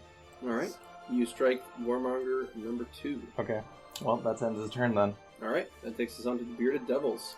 Alright, Bearded Devil number 1 is going to double attack with the glaive. They both miss. Bearded Devil number 2 is going to double attack with the glaive against Burr, and those both miss. Bearded Devil number 3 is going to full attack with his glaive against Burr, and those all are going to miss. So all 3 Bearded Devils with all their dice. Alright, and the last Bearded Devil bleeds out and is dead. Nice. He was 1 hit point from death. Wow. Alright, that takes us to Vera. All right. That's my boy. Let's see. The stump that had his head smashed in twitches one last time before he's actually fucking dead. Mhm. So Vera is going to run up behind Archie, and her hand starts to glow and pulse, and a punch just goes straight into like where a massive amount of like the oil is coming out, and she casts Cure Serious Wounds on him. Okay, Thank you. go ahead and you for drop some helping my dice boy. there. There we go. Ugh, not the best, but something. Alrighty. You heal Archie for 24 points of damage. That is also going to remove the ongoing damage effect off of Archie. One moment as I clear that. Wonderful. Good job, Vera. Alrighty. Takes us to Karis. Karis finishes casting the spell she was working on, and she gets another one of those ghost hands. It's going to reach over to Archie, and Karis is going to deliver a healing spell. So Karis is going to cast the exact same spell that you just did. That is going to heal for 25 hit points. Nice. Nice. Alright. That takes Archie down to only 20 damage taken. So Archie now has 82 hit. Oh, and Karis will also 5-foot step forward. Alright. Chisel's up. Yeah. Chisel's going to take a 5-foot step to the north, Okay. and he is going to attack Bearded Devil number 1 with all of his might. Excellent. Do it. That's 1, and there's the gore. So we got a 17, a 27, and a 29. Okay. One of the hooves hits, and the gore hits. So roll a hoof damage and a gore damage. Hoof damage and a gore damage. Alright, you rolled a 12 and a 23. Bam. Nice. Wonderful. Gore deals turn. That's going to take us to Hummel. What's Hummel doing? Hummel can't move right now, if I recall. Understood. Right. Petravian. He's going to go 10 feet up and attack Bearded Devil number 1 again. And take Alright, that so attack of opportunity. yeah, that is true. Alright, Bearded Devil number 1 gets to swing at you pathetically. You guys don't exactly hit all that often. Alright, yep, he misses. Go ahead. Bring down the hammer. That is a 31. And go ahead and roll 1 damage against him. That is 23. Alright, maximum damage. Look at that. 6 and an 8 on a d6 and a d8. 23 damage. 23 damage. Excellent. Alright, that is going to cause the Bearded Devil to be heavily wounded. Alright, Warmongers are up. Man, I feel kind of badass right now. How are you guys? I don't- It's one of the few times in a long time that we have as this group. Okay, so the first Warmonger moves up, and it is going to make another one of those quad attacks. One of those is going to hit. Another one is going to be a critical threat that does not confirm. So that is the trident that hits and a leg that critically threatens. So here's the trident damage, and the leg damage. Alright, so the trident strikes for 10 damage, and the leg strikes for... These are against whom? Archie? Yeah, these are against Archie. So 14 damage to Archie. Warmonger number 2 is going to do the same thing and attack Archie with all 4 of its attacks. And that is going to be 2 hits, both of them with the tridents. Okay, so 2 trident hits against Archie, 11 damage and 16 damage. Alright, that takes us back around to the top of the initiative order. Back to Burr. Burr is going to 5-foot step forward and full attack the Bearded Devil number 3 with his bite, claws, wings, and tail slap. 6 Oh, attacks. jeez. Holy That's shit. a lot of dice. Claw hit, bite hit, wing hit, claw hit, slap hit. That's a lot of damage. That's a lot of damage. Oh, God. Okay, so he strikes for 18, 9, 5, 19, and 8, taking the Bearded Devil down to negative 22. I think it's dead. Kills it. Yeah, it is dead. Alright, Soul. I would like to 5-foot step to the north, get a little bit closer to everyone. Yeah, Petravian's out of my range, Concentration unfortunately. as a move but- action, and then you still get a standard action to attack if you wished. Alright, and then for Bearded Devil number 2, the one to the east of Burr, I will throw Symphonia's Wit at. Do it to it. 19 to hit. I don't think I... 19 hits. What? Oh, shit. Yeah, 19 hits. Okay. Lovely. Okay, cool. We good, you guys. We strong. 18 Right. damage. 18 damage. Cool. Alright, it is wounded. Alright, that takes us to the Araignées. They're going to full attack with their flaming composite blows, and they're going to continue shooting at Archie, being the biggest and closest target. That is some awful rolls on their part. Possibly a critical miss. Let's see. Neither of them want to go for Burr. I guess they really just hate that fucking robot. Yeah. Well, the other one probably They're- will. it's Sure. the power of fear. They're terrified of Oh him. shit. No, that was... Okay, that was a confirmation critical fail. Okay, so that actually doesn't count. Okay, so 1 arrow hits out of that volley. Okay, that's Araignées number 1. Araignées number 2 is going to full attack at Burr. Boom, boom, boom. Miss, hit. Okay, 1 hits and deals 10 points of damage. Alright, that's it for the Araignées' turn. That takes us to Lovette. Alright, so I'm going to reach back. I've got a little device that I've fashioned together over the last 6 seconds. I'm going to pitch it past Burr, next to this pedestal between him and Archibald. That's north of Vera. And out from it unfurls like a mechanical knight with a glowing sword that has symbols from different good religions that Lovette's come across inscribed on them. So mechanically I'm going to summon a Hound Archon. Ooh. Right. Between Burr and Archibald. This is going to be good news for the front lines. These guys are good for this. He is going to emit a circle of... What is it called exactly?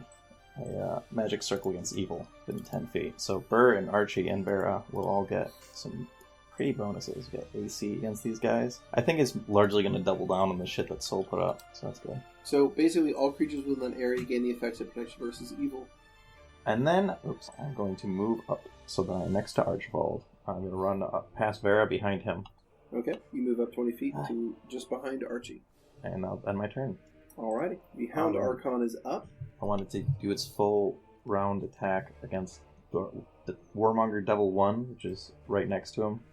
Corner Okay. from him. Cool. In that case, he pulls a great sword and swings it at the Warmonger, and also attempts to bite him with his hound head. Yeah, I figure for this, it doesn't have like the hound head, but he does have like teeth. I guess I didn't mean for this, but it's kind of Five Nights at Freddy's-esque, Nice. where he's just got the mechanical teeth that bite you with. Yeah. Okay, it's a triple miss. All right, great. Alright, Archie's up. All right, Archie's gonna do his full round attack against the other Warmonger Devil. Let's Okay. hope this goes a little better. That is another. Oh my motherfucking god!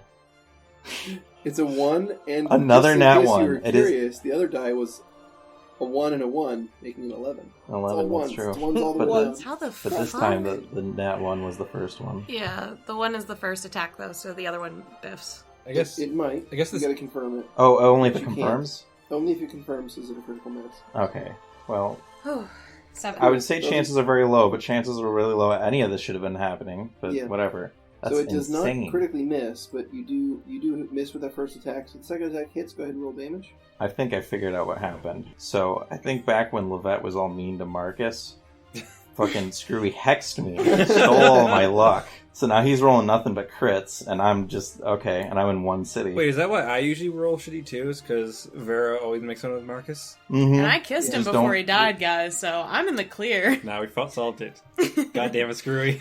Hey, there's a way you can fix this.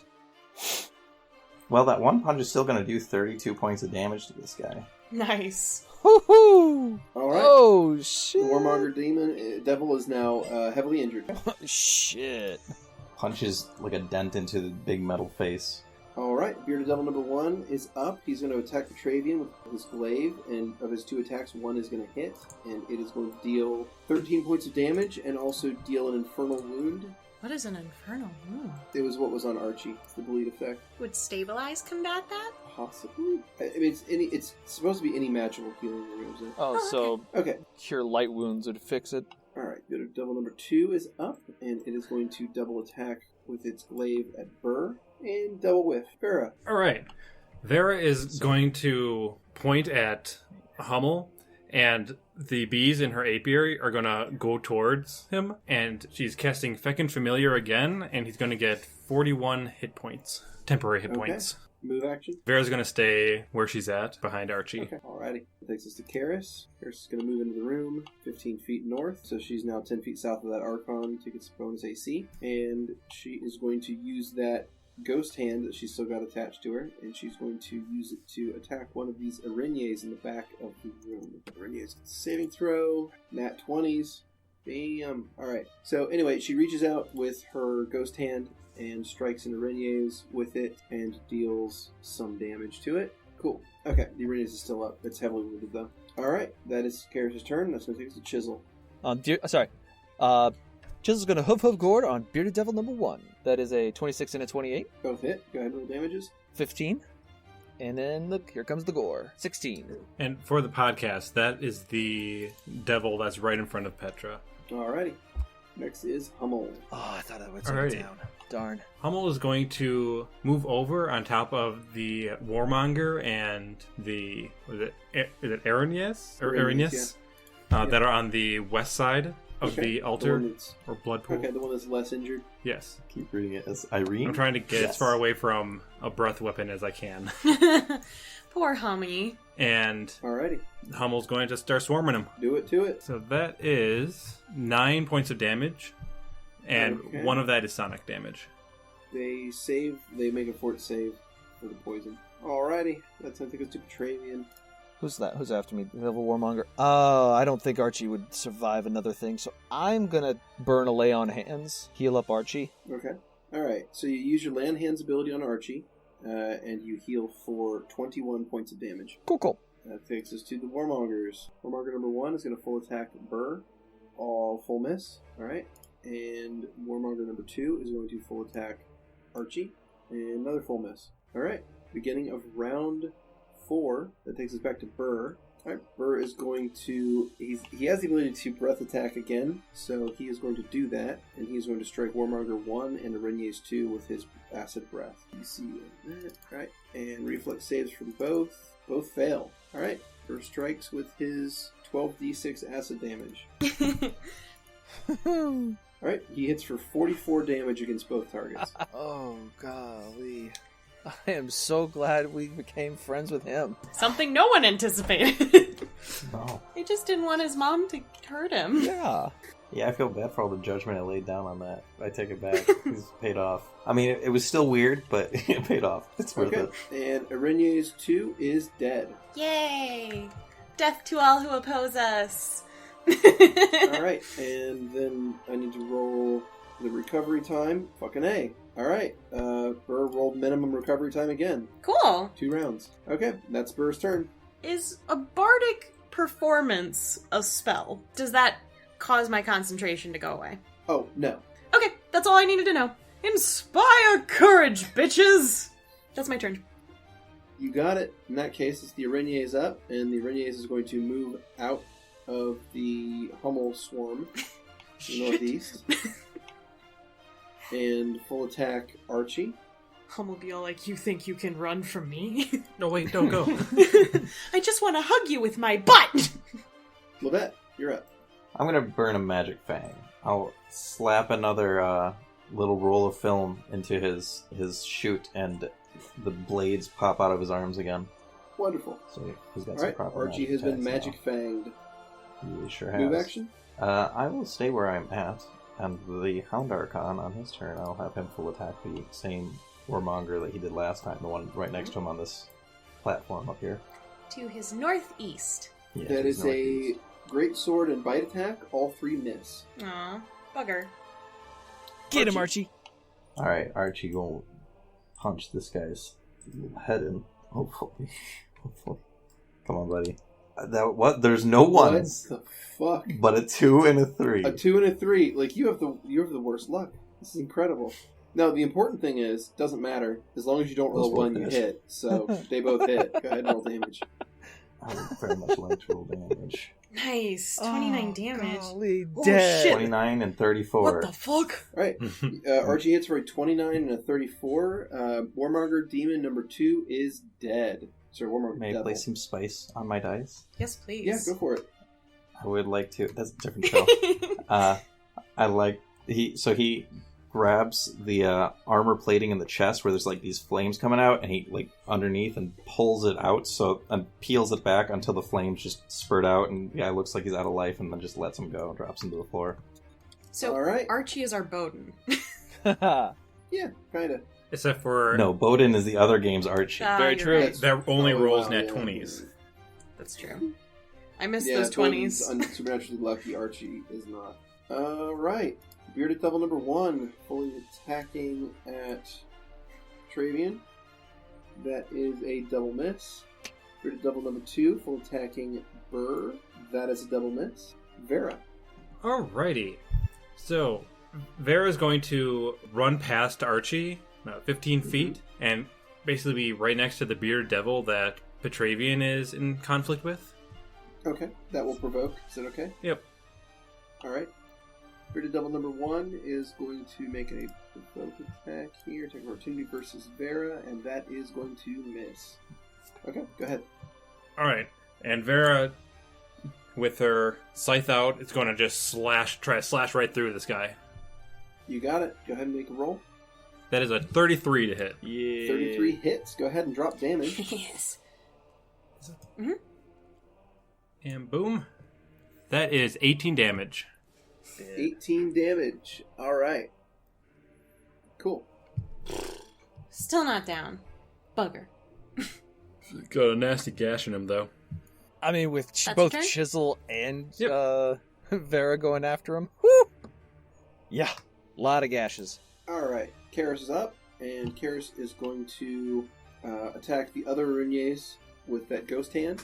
Reniers gets a fortitude save. Passes. That's good. What the fuck? Dead. Alright, deals 17 damage to the Reniers. Wait, that was 17 damage? Yeah, that was 17 damage. Because it was halved. It passed the save, yeah. Alrighty. That takes us on to Chisel. If I hold action with Chisel till after Petravian, can Petravian mount and then run up and attack with Chisel? Yes. Let's Okay. do that. So we'll delay Chisel to 12. Alrighty. With the other Warmonger gone, Hummel's going to focus his attack on the Arinius, and You got it. it's just going to start smothering this person. Like, there's only one thing that Hummel's attacking here, so that is 14 damage. 5 of that is Sonic. Good boy, Hummel. Good boy. Fortitude saved. Alright. That is 14 damage to the Reniers. Onward to Petravian. Petravian is going to hop up onto Chisel. Petravian, you jump up on Chisel, and Chisel is now mounted. Order of operations. Am I allowed to move Chisel up to the east of the Arinies and then have Petravian attack? Yes. Yeah. So basically, the two of you are sharing an initiative now. Okay. Perfect. Perfect. Okay, in that case, you ride past the Bearded Devil, who's already burned up his attack of opportunity this round, and you move up to the Arinies, who's currently wielding a ranged weapon. And We will have Chisel attack first. Okay. We'll do the gore. That is a 33 to attack. that's a hit. Go ahead and roll damage. You got it. And that is a 16 to the to that. And now Petravian. Beardy, with the Warhammer. That is a 29. And that is 17 to the Arinies. Alrighty. You strike and you hit for 17 damage. Well, you hit for 17, little less, but... Alright. So there you go. You've struck the Arenes for some damage, and that ends your turn. That's going to take us to the Warmonger Devil number 1, who is going to full attack at Burr. Probably whiff again, because these guys don't roll for shit. Alright, Burr's up.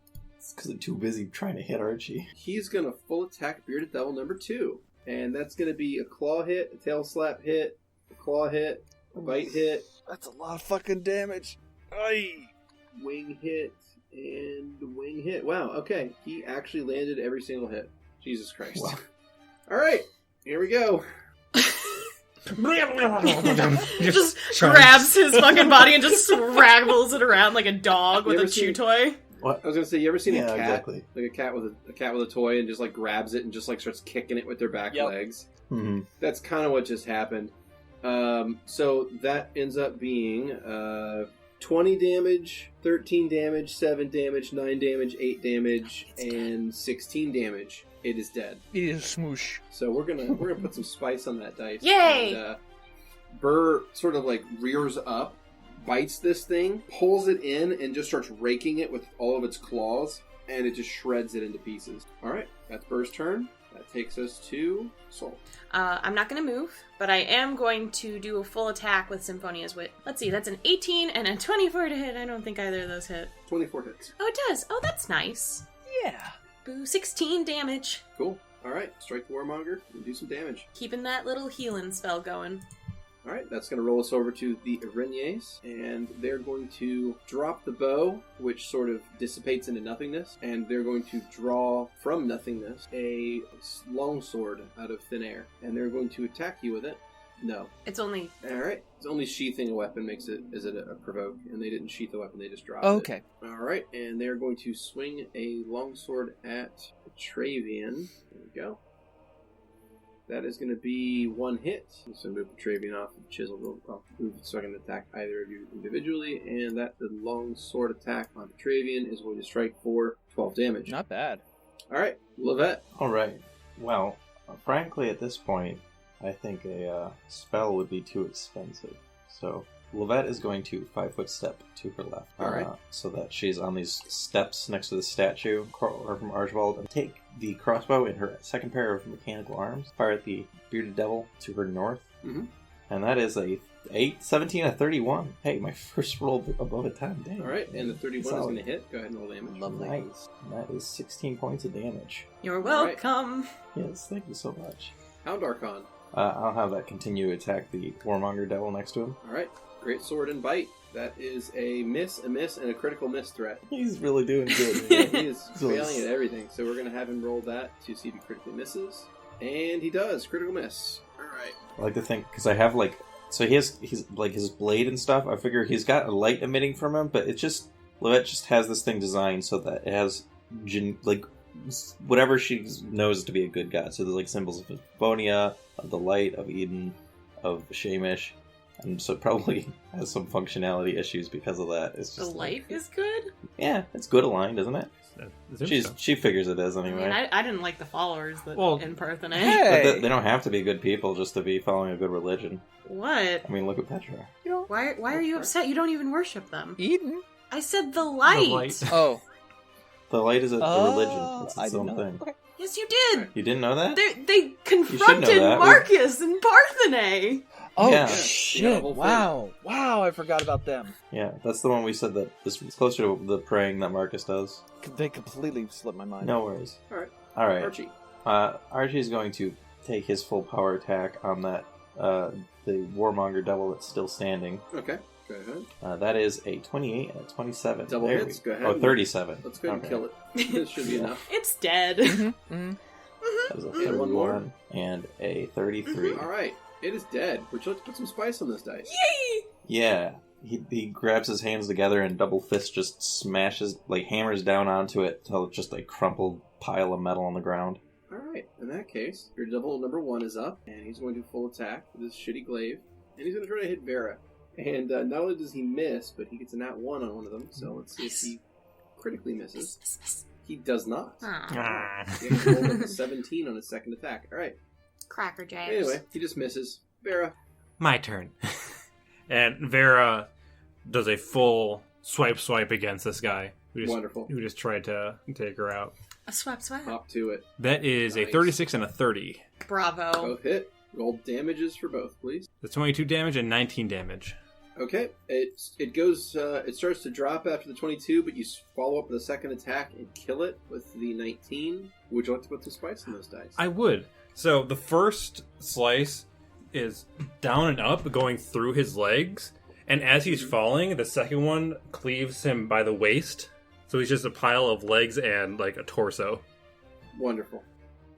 Takes us to Karis. I have a question. How is Vera so fucking cool, though? Because I have a scythe. That's the only reason. No. You did the whole my turn thing, which is like Power Rangers level cheesy, but it was cool. It was really cool. Oh, I like you. I think Vera's cool. Okay, Karis is going to use a touch, the spectral hand attack again. The Araignées fails the save. The ghost hand is going to grab a hold of the side of the Araignées' face, and she's basically going to just like burst into blood. It's enough to drop her. Nice. Actually. Very nice. All right, which means that is the last of them. I think that's it. All Yeah. enemies defeated. Tokens unlocked. Yes. And clearing initiative. Boom. Huh. Don't get too excited. This is room number 1. True. Oh, you're a good boy. Good boy, Does anyone Her need- shifts back into human form. Does anyone need any cures? I've got my conductor's wand. I point at Hummel. Okay. Soul hops over to... Stop moving. Okay. I guess Hummel comes to me. Vera's going to be like slightly glaring at Burr, but Vera also is very afraid of dragons, so... Really? Yeah. Oh. Anyways, Soul holds out their hand for Hummel to land on it. Come here, buddy. Buzz. And I'll use a wand of cure moderate wounds on him. Okay. Start dropping charges. Anyone else? Archie? Oh, wait. Yeah, that's your Archie. You did great in there, buddy. That's because he was scared of you. Yeah, they were scared of you. Because you're so big and powerful. Give me a flex. Petravian could use a one charge on that. I'll head over to Petravian. The only people that have taken damage is Petravian's down 19 HP and Burr is down 18 HP. Good work, everyone. But we're not done. There you go. Petravian? And Soul will head down to Burr. And you too, buddy. And Soul will bop him on his nose with the conductor's wand. Heal him for 14. So, 12 charges. I've still got like 3 more rows and a half Oh, of nice. dots. The one lasts a while. I got a pretty nice one. It was expensive, but I wanted to make sure we were ready for this kind of shit. So I just wanted to explain what it looked like when Soul was healing people. Mhm. So they'd hold up Hummel when they were healing him and just lightly tap him and kind of try to do a high five with the end of the wand to like one of his little feet. I don't know insect anatomy. Please don't hurt me. Wait, what? And Whenever anyone gets insect anatomy wrong, I start punching. They start catching these fists. And for Archie, Soul would hold out their hand for him to put his on their hand and just lightly tap the top of his hand, kind of as if they were wrapping a bandage around him. They just tap Petravian's shoulder. And then when they go to Burr, they boop his nose with the wand.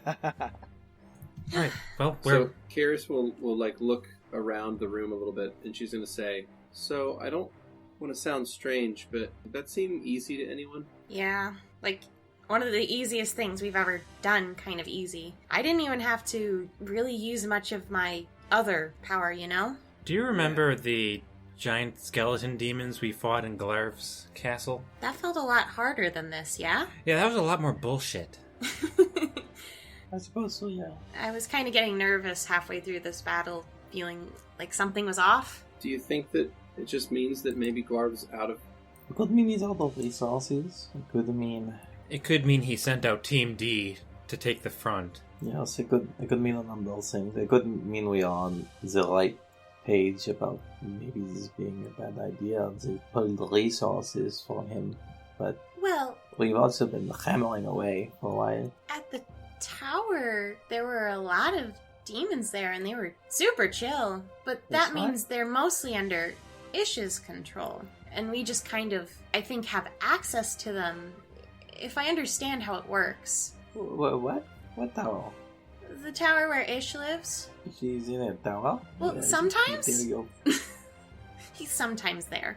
Well, I think maybe most of the time and yet none of the time. Being an angel is very confusing. Yeah, I've caught on to that. Being part of the ancient is generally confusing. It's hard to explain to people. But there were a lot of demons. Devils? Throughout the tower. I think they're more devils. Yeah, they're devils. It doesn't sound good either way, frankly. I wonder if I could ask So for you're help. saying we call upon those is... Though, I don't feel like Ish would be comfortable with me asking for help to beat up one of Is this them. the same soul who wanted to eradicate all of those symbols? And now you're contemplating summoning devils to our side? As much as I'm more about the ends and the means, this is maybe not the right path. I was just thinking it might make fighting simpler is all. That's all. So, I'm just going to tell you right now, because I know this is going to be a battle. The fight against corruption starts with good ideas. It's what happens. It's a simple advantage, and it gets out of hand. I'm not saying that you are corrupt, I'm saying that this is how it starts. Power itself is corrupting. Yes, well, this is our way. Soul nervously, just instinctively reaches for Karis's hand for some sort of comfort. And I'm not saying, I don't think we need to summon devils to our side. Maybe if things get very desperate. Soul's just looking at the ground at this point. Vera's going to go to the side, and I'd like to check out one of the armors in the corner of the room. Okay. It appears to be sized for a very large human. It looks like a standard human almost would be way too small to fit in this. This armor is like 7.5 feet tall. Oh, really? What's it made of? You're not sure. It could be. It's probably ceremonial. You don't think it's a functioning suit of armor. Does it look expensive? Not. Vera. I mean, maybe at one point in time, but this place is beyond ancient. You see Vera has the same look as she had when she was eyeing up Glarv's Fucking manor. castle. Jesus Christ. This could be useful for funds. Oh, we'll get back to that later. Well, where do we go? Soul's gone onto the platform and starts looking at the center altar, I suppose it is. Okay. As you get near the altar, you feel a weird clamminess on your skin. Like there's some power left here. Some residual power is still dwelling in this temple. Oh, by the way, my Hound Archon is gone. That one only lasts All right. 11 In that rounds. case, there is an echoing howl, and the Hound Archon breaks apart. Oh. Jesus. I'm just like, why did I make it do that? Why did I give it the ability to feel pain? If timer end equals pain. Yeah. That's so sad. Yeah. Well, the thing is that it was just a typo. She just miscoded it. Because it was She meant to. It's supposed to be equals pi because he gets a little pie right as it goes. No. So, Fires a cream pie out. Whoever kills him. I'd like to roll a religion check. Yeah. I just want to see if I can potentially tell, does this blood maybe work the same way, like in a sense that the honey does for Mellifera, in that it kind of stores power for this god? It's such a shitty religion check here. Yep. 9. Yeah, I mean, with God, all things are possible. Which god? Was Mellifera. That? Yeah. So the result's going to basically be a resounding maybe. Alright. Alright, so we can feel like a latent energy. Is that what? It's just Yeah, old you leftover feel clamminess. Like, you get near it and your skin kind of goes cold and you kind of get a cold sweat just being around that altar. So is this Ish's symbol? No! I assume that the symbols on Karis are Isha's symbols. Have you seen Ish's symbol? Does he have a symbol? No, as far as I know, it's just what's on Karis and, all the ones that we've Well, gotten rid of. isn't that not Ish's symbol? That's more of a... It's more of Magic. a magic language, isn't it? Yeah, he doesn't have a symbol, guys. Oh, yeah, well, it's not a big deal. I would not expect such. But maybe, and Vera points. I could ask him. Don't, please. Okay. It's really easy. That's a bit disconcerting. Please don't summon Ish here. Oh, I wouldn't summon him. Anything. I'd just talk to him through my head. What? I mean, I can't stop you. But besides, Ish probably sees everything from your eyes It's anyway, true. so... It's probably true. Don't tell you I really want to keep moving. If we need to keep moving this across the hall, then I say we keep going. So he's to the north. Glarv. He's to the north of this room, so the door's up there. Let's go. Alright, let's go. So we all move up to the northern door. Alright, so the group stacks up with Vera, Sol, and Petra in the front. Behind them are Chisel, Archie, and Burr. Behind Burr is Karis, and behind Archie is Lovette. You walk up to the large double door in the north of the room, and Sol, if you consult the string, it is definitely pointed through this door. It feels close, and you feel a familiar energy.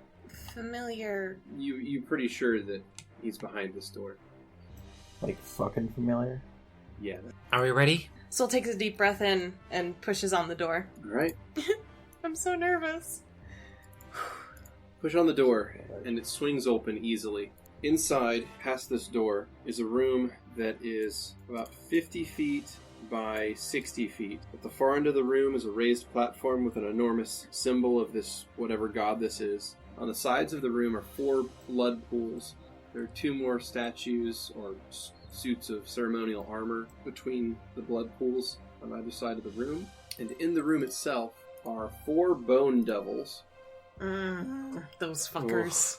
2 on either side of the room. And at the far end of the room, on the altar, or just in front of it rather, is a familiar sort of face. That of Glarv in full creature monster form. So he is going to turn to you and he is going to speak. Ah, I see you found me after all. I wasn't sure if this old place would be enough to hide me from you. I suppose it was too much to hope. My master has no more use for me, and I am to be discarded. I don't blame you for this. No. But know that I was in your position once. No. I know how to truly harm you. What? Truly harm you at your core. In order for me to survive, you must die. I take no pleasure in this. You think I take pleasure in this? So Glarv is going to stand there and kind of wait. Sol will take 1 step forward towards him. 5-foot step forward. So you take a 5-foot step forward, and Glarv is going to... I mean, the best way I can describe it is that he is going to link with you on a different dimension. What? Right? So you sort of exist in a different plane of reality. Oh, no. As well as this one. Okay. He's going to kind of link up with you in that other existence. Like, suddenly... It's weird to think of it, but in a lot of ways, you're sort of a construct, right? Yeah. In a lot of ways, you're sort of like this fractal construct. Uh-huh. Another one that is much more sophisticated, because it's been around longer and it's much more complex, just showed up and is now, like, basically interfacing with you in different places and, for lack of a better term, injecting code into you. What are you doing? Stop it! So I'm going to put you in a different channel real quick. Okay, cool. Great. So good. So, basically what's going to happen is Glarv is going to start issuing, like, trying to break your existence at like a base level. No. So he's trying to break you down and basically shatter you. So, okay. What's going to happen is I need you to make a fortitude save to see how bad this is going to be. 16. Okay. So, the first thing that happens is you begin to feel like it's now suddenly more difficult for you to shift form, okay? Okay. Like changing your body or like changing your appearance suddenly becomes more difficult. Like you feel more sluggish. But then also there's like basically, in a lot of ways, you can think of yourself as being crystalline, and like I've kind of described you as being like made of fractals. Yeah. So there's basically cracks now running all through you that weren't there before. And this is fortitude, not will. You can drop a will if you'd like. Yeah. Okay. Give me a will save. Come on, baby. 19. Okay. So one of those cracks is going to go into a part of you where you have 2 eggs. No. You realize that something is very, very wrong because they're both screaming out in pain. How do I fight this? Please. So Can only... Can I call out for help from someone? Yeah. Who do you want to call to? Ish. Okay. Wait, what? What? Okay. No, what? I'm just thinking about this, that's all. Well, I don't know what to do. I'm scared. I don't want them to get hurt. They're my babies. I don't know. I can't ask for Hildy. I don't think Matilda works. I don't think Mom's a good choice right now. Who can I pick other than Ish? Think. It's fine. You picked Ish. Okay. Here's what happens. You cry out for Ish, and in your head, like, time seems to freeze, basically. And in your head, you hear, "Yes, Soul? He's hurting my kids. I can't. Please. You're wounded. I'm fine. Please don't let them get hurt. They'll die. They don't deserve death. You cannot carry them any longer." Yes, what am I supposed to do? Tell me what I'm supposed to do. I'm only a kid. Please. I'm scared. I can't. You sense Ish, like, looking over your form currently. You cannot carry them any longer. What am I supposed to do? How do I save them? Please, how do I save them? If I can't carry them, please. You have to release them. Will that harm them? No, but you cannot hold them any longer. Or they'll die. Yes, they cannot survive inside you. If this goes badly, I don't know. Okay. You need only select where they appear. They appear behind Karis. That's what I want. I want them to appear behind Karis. They would be safe behind her. Unless I can go farther, but I don't think they should be. I don't know. I just want them to be safe. Please. Very well. I will help you. Thank you. So you feel another presence basically, reach into your strange fourth dimensional fractal form and scoop out the two screaming entities. The two sources that you can feel nothing but, like, pain and fear coming from them. And then you can't sense them anymore. Not at all? They're not in you anymore. But do they exist outside of me, at least? Yes. Okay. Yes. So this is where I'm going to dump you back into the main channel and explain what just happened. Okay, we're going back to main channel. Oh no. You okay? I mean, no. I'm scared. Oh boy. I'm shaking. I'm sorry. Alright, so basically what happens is Glarv sort of reaches a hand out toward Soul, and Soul just sort of rocks back for a second, and immediately looks worse, I think is what I'll say. They look tired, or more beaten up, or haggard, just generally not as happy and healthy as they were a second ago. And also, there is a bright flash of light, and suddenly there are two objects on the ground to the east of Lovette and south of Karis on the ground. They appear to be shards of crystals, like two large crystals laying on the ground. So they're definite. Don't do anything to them. Alright, so that will resume us back into normal time. I told you to... Oh, hold on. I need to turn the voice back. It's like that. Oh! Oh, hold on. I was just like, oh, God! I told you to stay back. Soul's just crying. Alright, So, what's wrong? so shall I roll initiative? No, I want to talk to him. They just need a second. Alright. I just wanted to talk. I wanted to say, I think I understand that you're in the same position as me, but why would you do that to them? I don't care about me, but why them? Why would you do that to my babies? What happened? What's going on? Soul, what happened? Those are my kids. Who? What? Those fucking crystals! Those? Those are my kids. Don't hurt them, Oh. please. Where are we? They couldn't be in metal hands. Oh, I want to hop on Chisel and rush in there at this thing so badly, but that is a really bad idea. Glar, I don't... Soul's gonna go in his head instead of saying this out loud. Okay. You don't need to secret chat this. I don't Sounds think you good. guys will metagame it. I don't want to fight you. It's too late for that. Not gonna do the voice? Oh, this is just in him, so it doesn't need Yeah. the voice. Okay. So, you already know how I was able to find you then. Yes. I was hoping that you wouldn't find me. I was hoping it wouldn't come to this, but I suppose there's no hiding from my fate anymore. I was kind of hoping that people didn't want to... Whatever. If it wasn't you, it would be someone else. Really? Or he would come for me himself. One or the other. Oh. Either way, my time was up, but I refused to lay down and die. I'm sorry. I take no pleasure in this. Neither do I. But you fucking touched my kids, and you have to go down. Probably wouldn't if that wasn't the case. But now I'm fucking pissed. Let's go. Now you can start initiative. Alright, let's roll some initiative.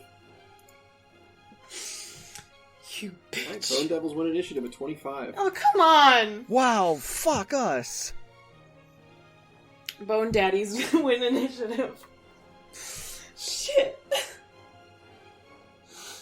Oh, I'm angry. So, do you remember when I said I had like 2 bombs to drop on the party during the finale? Yeah, this was one. That wasn't Oh, one of them. fuck us. No, I didn't think it would be. That's not the party, it's just me. Nah, yeah. Yeah. Alright. So, Bone Devils are going to... This one's going to 5-foot step forward and full attack Soul. That is a hit, a miss, and a hit. So 1 bite missed, 2 claws, and a sting hit. Claw, and sting. I need you to make a fortitude save for poison. Why does it always have to be fortitude? 22! Passed. Alright. Next. Bone. Devil. 5-foot step forward. Full attack Soul. That is a critical hit and a hit. So the 1 claw hit, 1 claw crit. Okay. 1 card. Slashing. Alright, here's the critical damage for the claw. 17. And 6 more damage to Soul. Alright. Critical effect is called We've Got a Bleeder, which means you take a 2d6 bleed damage. So I'm going to put an effect to give you 7 bleed damage on your next turn. Okay. Likely you guys are going to get this cured before it ever actually hits Soul. I hope so. Go ahead and put it on them. Yum, yum, yum. Bleed 7. There we go. Alright, that is on. Okay, that is Bone Devil 2. Bone Devil 3 is going to move up. So from where it started, 20 feet? No, it'll be 25 feet. Okay, moves up 25 feet. And makes a sting attack. Misses. And the last one is not able to reach, so it's just going to sit in the back line. Alright, Soul, you're up. Soul just gasps and staggers back to the party, just instinctively, without them physically playing on their lyre. Music starts emitting from them for Inspire Courage. Okay. I just gotta select everyone again, fuck. But Soul looks hurt and shell-shocked, buddies. Not a good day. Not a good day anymore. This is a bad day now. We can hear it. We can hear it. I feel we need to pull these things into this room because getting into that room is going to be very difficult. They got reach, guys. Maybe into this. Yeah, they've got reach. Yeah, you could either just charge them and risk the attacks opportunity, or you could. I don't actually no. Don't do that. They definitely. I remember them having combat reflexes. I think I want to get back to the crystals 20 feet past Karis. Oh, I'm wondering if I'm guessing right as to what Soul's totem is. I mean... No. I just said it's my kids, guys. Yeah, but... Yeah. Your totem is a thing that's connected to you. Those are beings, though. I mean, if you don't know what a totem can be. Well, his totem was his wife. No, his ring. His wife's ring. Well, it might have yet to manifest, or may manifest. These fucking things are physical things. I don't know. Well, so I don't remember there being rules on it not being physical beings, but I could be wrong. All right. Well, I don't think it is, but that's my guess. It's more exciting than my previous guess, which was the feather. It's a little more fun. It's Burr's turn. It is Burr's turn. Right. So Burr's going to move up, shift into dragon form, and end up in front of Petravian and Soul. Moving up to these bone dragons or bone devils rather, is going to provoke some attacks of opportunity from them. So that is going to be a bite attack from each of them. All right, 1 hits. And Burr takes 13 damage. Alright, okay. And then for his attack, he is going to make a bite back at one of them and hit for 27 damage. Okay. Chisel, you're up. Are the crystals set on the ground? Like, are they Yes. attached to the ground? No, they're laying. So imagine it's like a long shard of crystal. So at the moment, I think Chisel's kind of a little bit useless at the moment. Well, let's delay his turn till after me. Yeah. We'll just let Burr sacrifice himself to the blood god, and then we can get on with our fight. Shit. Okay. I mean, I don't know. That's what it's looking like right now. I can't see any other option. And then I'm going to burn 2 rounds of Smite and bless everybody's weapons with Aura of Justice. Okay. So allies must use this ability by the start of your next turn, otherwise they can't. So they only have this turn to activate it. And if they do activate it on this round, then it lasts for 10 rounds. So there you go. That's fun. Okay. So anything else Petravian's doing? I'm going to end my turn. All right, that takes us to Chisel. Chisel's going to look around and be like, I don't know. Snort and end his turn. He has nothing he can do at the moment. All right, that's what takes us to Vera. All right, Vera is going to start casting a spell. Okay, what spell? Call lightning. Wonderful. So what you see is, like, after seeing Soul just seems devastated, this fire just envelops her gauntlet and her arm, and then it starts sparking and turns into actual, like, bolts of electricity. Remember, if you don't use the smite... I'm going to declare it on Glarv. Okay, you declare Glarv Just as in your case. smite target. Okay, and you cast Call Lightning Storm. Yep. All right, that's a full round cast, so that'll be your turn. Yep. All right, Glarv is up. Glarv is going to 5-foot step forward, wait behind his wall of bone daddies. It makes me feel a little bit better that we're calling them bone daddies. And he's also going to ready an action to attack if anybody's crazy enough to get near him. All right, Hummel. Buzz buzz. Question. And Hummel can be closer, because I don't think I'm moving. How heavy are those crystals? That's a good question. I would say a couple of pounds each, probably. Do you think that the swarm could lift these? Okay, how many bees do you think are in this swarm, and how much weight can a bee lift? I You think... do some math, guys. Let's Okay. do this. Well, here's the thing. I think if I recall, it's 10,000. 10,000? Okay. How much weight can a bee lift? 100 milligrams. Okay. Alright. Because Alright. there We can is a look at this. spell, Cape of Wasp or something, and that lets you get carried by a swarm. It's 1,000 grams. So that's 1 kilogram. Okay. So they can lift 1 kilo. They could lift a fucking kilo? Yeah, so Jesus. it's a kilogram. 2.205 pounds. 2.205? That's a lot of... It can lift 1 crystal of the 2.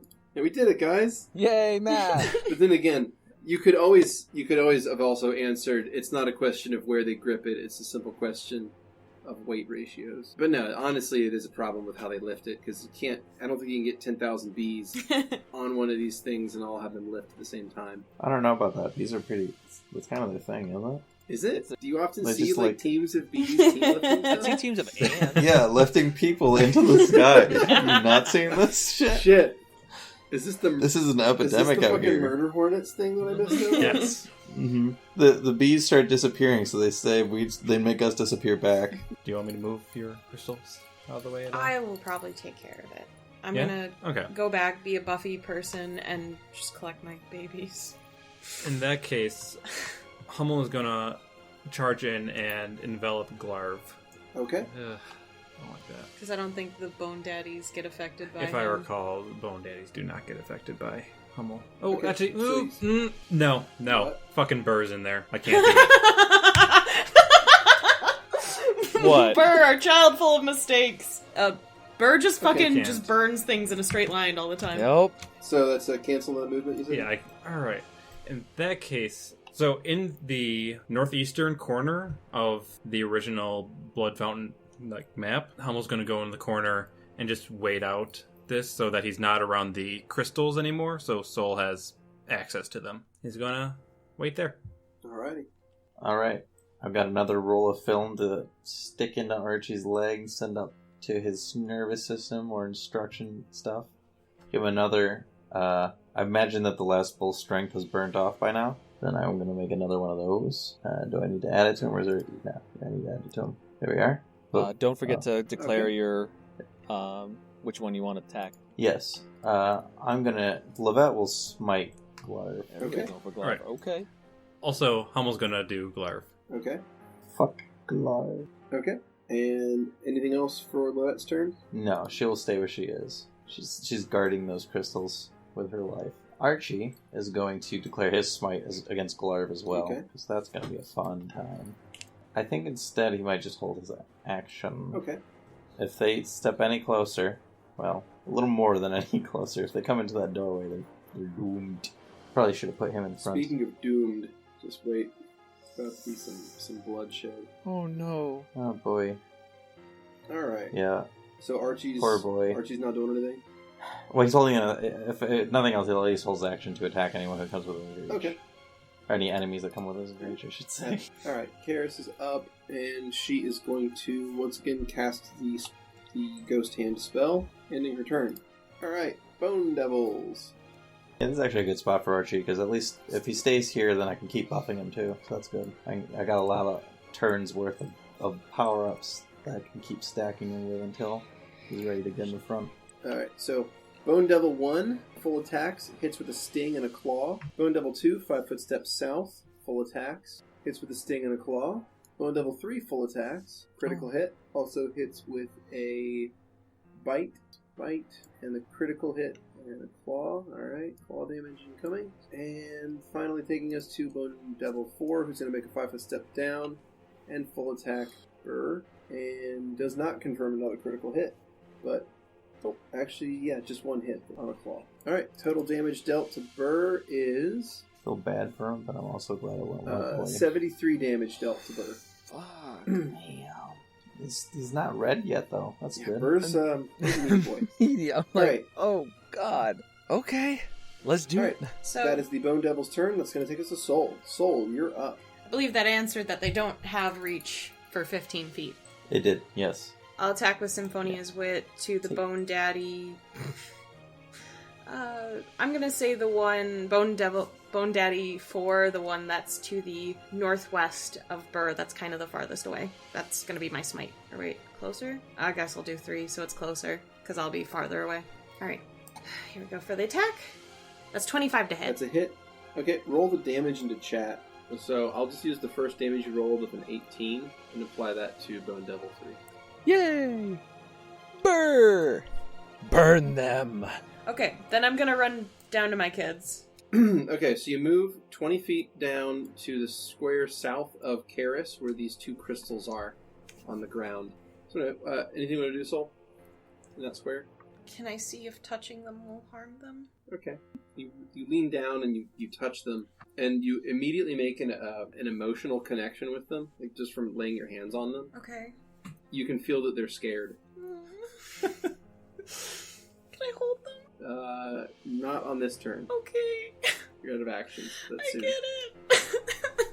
Alright, that's going to take us to Burr. So Burr has the option of, I believe, declaring a smite target right now. Okay, he's going to smite Bone Devil number 1, and he's going to go after him with a full attack. Nice. Okay, and because of the smite, every one of those attacks hits. Lovely. So it is plus level to damage. So that's going to be interesting for this guy. Wow. Okay. Yeah, that'll do it. Okay. Start rolling some damage here. Okay. Burr just did 176 damage. Yes! Holy shit. Yes! So he hits Bone Devil 1 for 176 damage and destroys him. Yay! Kill the Bone Daddies! Good But that is also The end of his smite. End of his smite. good yeah, job, that's Burr. also Could you the end. move over one step? I want that one. No. Oh, okay. Alright. Fuck me, apparently. Alright, Petra. I'm going to cast Grace. Alright, you cast Grace as a swift action. I'd like to move up to the southeast corner of the Bone Daddy, number 3. Alright, you do not provoke any attacks of opportunity. And you have a standard Well, look action at that. I'm going to Warhammer Alright, Bone Daddy number 3. give me a roll. That is a 25. That a hit. Go ahead and roll damage. Not much, but Yeah, there you go. Alright, that's something to Chisel. Okay, Chisel. Well, he doesn't have smite, or he doesn't have grace. Oh, rude. Poor guy. No. Graceless. We'll just let him roll to the next time. Hope an opening comes up. Okay, Vera, you finish casting Call Lightning Storm. You may now call down bolts of lightning as a standard action. So, Vera's going to let loose on Bone Daddy number 4, the one that's furthest back from everything. That is going to be a reflex save. Bone Daddy 4 is going to pass that, so he'll take half damage. Go ahead and roll the damage in chat. That is 28. Holy shit! Nice! Wow! Holy fuck! Holy fucking shit. Just Dang. For the audience at home, 5d6 were rolled, and the results were 5, 5, 6, 6, 6. God damn, son. Devil Dam, I believe. Yeah, this is Vera's big fucking I'm done being a just fired druid. Kaboom. Plus bees. I'll move 5. So I'm now at the left side of Burr. Alright, as it takes to Glarv. Glarv is up. He is actually going to not attack anyone. He's just going to stand back, and he's going to just hold his action to attack anyone that gets near him. He's just going to wait. He's just going to bide his time. Hummel. I swear to God, if he uses a breath attack. Alright, so Hummel's going to go on top of Glarv. Okay. I just start stinging the shit out of him. And, yep, it's going to start stinging, and I believe that should do a smite as well, right? Yes. Alright. Fuck yeah. So it's... Holy stingers. Alright, 22 total. Alright, you deal 22 damage to Glarv. It actually hurts him? Wounded. He's gonna sit there going, ow, ow, ow, these bastards. Alright. Lovette. Oh, okay. I'm going to burn a Greater Evolution Surge to give him another pair of arms and another pair of fists. Okay. 2 slots on the sides of his chest pop open, and an identical pair of arms and gauntlets pop out. And I guess I will move 10 feet ahead of Karis now that Soul has got their crystals, and that seems to be all safe and good. They seem to be taken care of. I'll move next to Archibald so that I can continue to support him as the battle moves forward. Alrighty. Archie. I guess I'll 5-foot step forward and then hold his action. Well, actually, no. Actually, if he 5-foot step forward, he will be able to attack Bone Devil too, it looks like. Wonderful. So he's gonna, reach past Vera and the dragon with all 4 of his arms. That's gonna be... Damn, this is gonna be a good time. Nice. Nat 4. 20? So that is a 30, a 34, a 41, a 25, and a... So that is a hit, and then the a hit, confirm. and a critical hit. Beautiful. Wonderful. Alright, go ahead and drop the critical hit damage forced. 52. That is 52 points of critical shit. damage. Alrighty, and then drop the other 3 hits. And then we got 29 points, 27, and 26. Alright. Dead. He just, nice. Karis finished the Spectral Hand, Ghost Hand spell, and she's now going to send it in to attack the same target, Bone Devil number 2. Bone Devil number 2 is going to get a Fortitude save. Pass. Hits for 15 damage, I believe. Yeah, that's enough. Bone Devil 2 is destroyed. Hell yeah. Wow, Karis. Nice. Very. It's only 15 damage, come on. Fucking Archie just cranked out almost 100. Yeah, but he didn't kill him. The kill shot that matters, guys. Yeah. Come on. Archie's just like, come on, quit stealing my kills. God. Which has 5 assists. It's like, God damn it. Yeah, right? These fuckers camping in the back with their fucking magic. I'm not camping. I'm casting. I'm not a camper, I'm a caster. Learn the difference. This is how my class works, guys.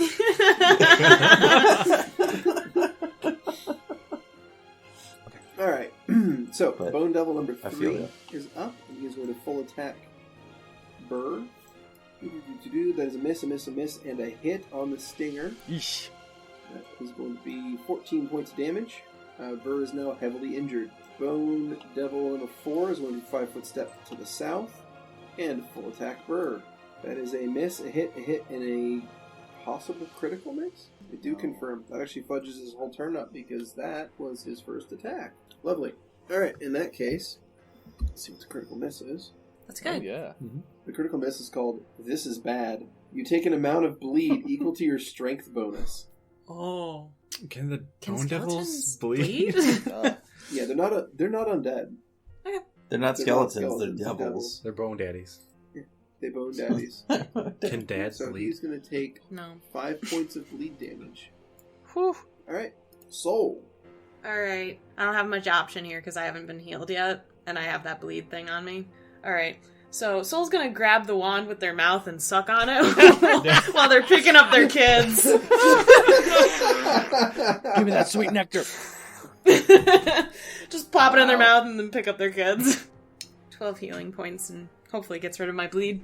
Okay, you are no longer bleeding, and that burns a charge of your wand as well.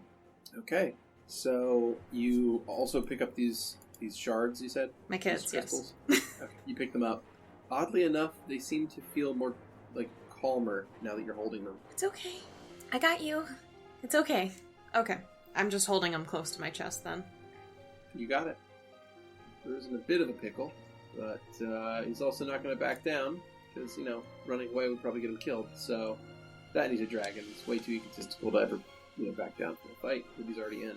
Alright. I'm just glad it's not because he loves his friends so much, because I would feel really bad if that were why. Not at all. Alright, that is a hit, a hit, a hit, a hit, a hit, and a hit. Shit! God damn, Bird. yeah, buddy! Alright, so bite, 2 claws, Okay, it's in their head. 2 wings, Yes. and a tail slap. Alright. It's still up. Shit. It has taken 80 points of damage from that. I'm so glad we have a dragon. Let's see Petravian. if Patrick can steal his kill. I certainly hope so. Oh, boy. Okay. Petravian's going to attack Bone Daddy number 3. That is a Nice. Oh. So you hit twice. Go ahead and roll damage twice. 16 and 17. Nice. Yeah. It's still alive. Still alive. Yeah, they have an incredible amount of DR, which is why Bird didn't kill it. Chisel. No, he is going to not do anything. Vera's turn! Vera's turn! Yay! Yay! Alright, Vera. He's going to not. Not. So Vera's gonna 5-foot step down to get out of the way of these bone daddy tails. And you guys actually get to hear my description for Yes, cure finally! critical wounds. Nice. So you know how cure serious wounds is basically a defibrillator? Mhm. So you see the lightning-induced hand of Vera once again starts to glow before it looks like it's made of amber. And then this kind of needle starts coming out of it. Oh, No. no. I don't like it. And Vera aims for the heart, and this is basically an adrenaline shot. Oh, shit. Shit, man. Perfect. Oh, like direct healing. Heal. Come on. That is 27. Nice. You heal Bird for 27 points of damage. Nice. How's that one? How's that description? Scary? I'm scared. I don't want it to happen to me. I'm good with sucking on my wand over here, bro. Well, especially thinking, because typically I feel like it would be like the size of a finger or something. It would be like adrenaline shot. But this is for a But dragon. this is fucking huge. Shit, man. Well, I'm glad he feels better? Question mark? Damn. Alrighty. Glarv's turn, and Glarv is going to attack Hummel. No! That was a crit, wasn't it? Yep, oddly enough, that was actually the only attack that hit. Okay. Crazy. This guy's attack bonus is insanely high, and the only one he hit on was a crit. Okay. A bunch of bees. What is he? He can't. Was he gonna punch a bee? Alright, he hits for 55 damage. Oof. Yikes. So that burns out the temp HP first, and Hummel has now taken 14 damage. Ooh, boy. Yep. Also, make a perception check, please. All of us? All of us. It's 19, jeez. That is a 29. Nice. Alright, cool. Vera, you notice a couple things. The first one is that it appears that the beasting injuries that were suffered in the previous round are almost completely gone already. And the other thing is, it doesn't appear like Glarv is any weaker than it was the last time you saw him. Like, the totem doesn't appear to be effective. Isn't working. What? Like, he's full strength, basically. So that's what you notice. Anyway, Hummel, you're up. Alright. Well, first I'd like to have the swarm damage take effect. Okay, go ahead. Alright. Is there still smite on there or no? Yes, Smite lasts for, it'll last for 9 more rounds. Keep stinging the fucker. Alright. That is going to be 25 points of damage. Excellent, okay. And then Hummel is going to get out of there because Okay. he can't take another hit. To the bone, Got it. daddy. Oh. Alright, so Hummel flies out of the room. Down closer to the altar in the room that we're all kind of stuck in. Yeah, so Hummel ends up south of Archie and Chisel. Cool. All right. Glarv doesn't seem to be getting hurt from what we're doing. He's healing. Is the totem not working? Why? Where is the ring? What do we It's do with it? inside me. What, put it down or something? I don't know. This is your thing now. What do you do this? Can I take it outside of me? Not right now. That's what I figured. Stop yelling at me. Sorry, I'm just scared. I'm going. I got a couple multi-step plan here, so I guess I'll temporarily squeeze for the Archibald so I can get up behind Burr, because Archie's going to move up. Burr's going to have to endure some squeezing penalties, because frankly, Archie not getting attacks in is not worth that -4 at this point. It's getting really ridiculous. But to compensate, I'm going to pull out another one of those clockwork exoskeletons I worked up, slap him with a full strength. He's got a big old dragon exoskeleton that hits harder. It's got like steam punches. Cool. And is that your turn? Yeah, sorry, that's my turn. That was so Archie. Archie, what are you doing? Alright, so then Archie's going to 5-foot step forward. I think that'll probably work out the best. Okay. Archie 5-foot steps forward and is now squeezing with Lovette and Burr. And for the time being, he won't do the power punches just to be safe. He's going to wail on Bone Devil 3 first, so it's a 24 and a 30. Cool. Alright, then one hits. Alright, and then the other two arms are going to go after Bone Devil 4. That brings us a... Yes. Okay. There you go. Yes. Alright, go ahead and roll damage. 39 and a 38. 39 was a natural 20. The second round of attacks was a 20 and a 19. Confirmation roll was 36 hit, so it is a critical hit. Let's see what the damage is. Alright. Okay, that's 40 points of damage from the critical 40 hit. points of damage from the critical hit. And 31 from the other one. We'll go ahead and roll holy crit card, see if anything crazy happens. Alright. The target also takes 2d6 non-lethal damage. Go ahead and roll 2d6. 7 points of non-lethal damage to Bone Daddy 4. So helpful. Clocked his head against the wall. Mm-hmm. I imagine he probably DR'd that whole thing. He DR'd most of it, yeah. Their DR's nuts. Alright, that's going to take us to Karis. Karis is going to 5-foot step to the northwest to get behind Archie, and then she's going to reach out with that ghostly hand and try to fuck over Bone Devil 4. Bone Devil 4 gets a fortitude save and saves 22 damage. Good roll. Good job, Karis. Bone Devil is going to full attack at Archie. That is going to be a claw and a claw. Alright, both claws hit. Alright, 7 and 6. So pathetically low rolls. Alright, that takes us to Soul. I suppose I take out Teresa's ring from inside of me? Okay. You retrieve Teresa's ring from inside your 4th dimensional storage space. What do you want to do with it? Just hold it in your hand? I suppose. I don't really know what to do with it. Put it on? I don't know if that counts, because I'm not really, like, this, you know? Just my guess. The ring. Alright, I'll put it on, like, my pinky or some shit. Okay, you slide it on your pinky. It feels like a normal ring. Figured. It's not magical or anything. I'm going to activate the Eye of the Protector. Now, when Soul does this, there's a very specific feeling they have to feel in order to activate it, and that is the desire to protect their children, so...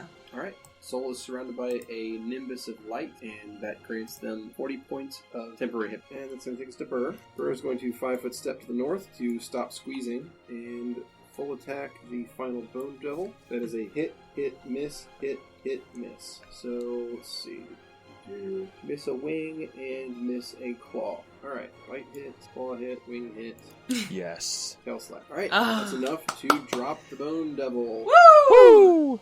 Bunch of damage is thrown out there, and the Bone Devil is reduced to taking 109 damage total after all of this, not just what Bird did. Okay. But total 109 damage, which was enough to kill it. So I think VIP for this battle has been Burr. Yeah.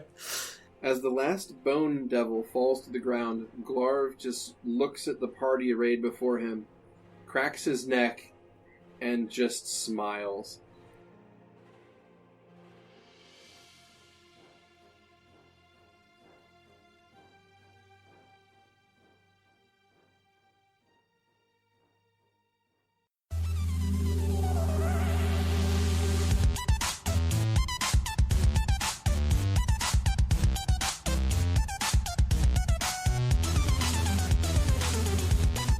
Thanks for listening. As always, special thanks to Protagonist for the theme music, and Emily Roll for Fantasy for this episode's soundtrack. Interested in following us on social media? Do so on Twitter at CheckPleaseDND, or want to support the podcast and be part of the Czech Republic? Go to our Patreon under Kaneshra. Until next time.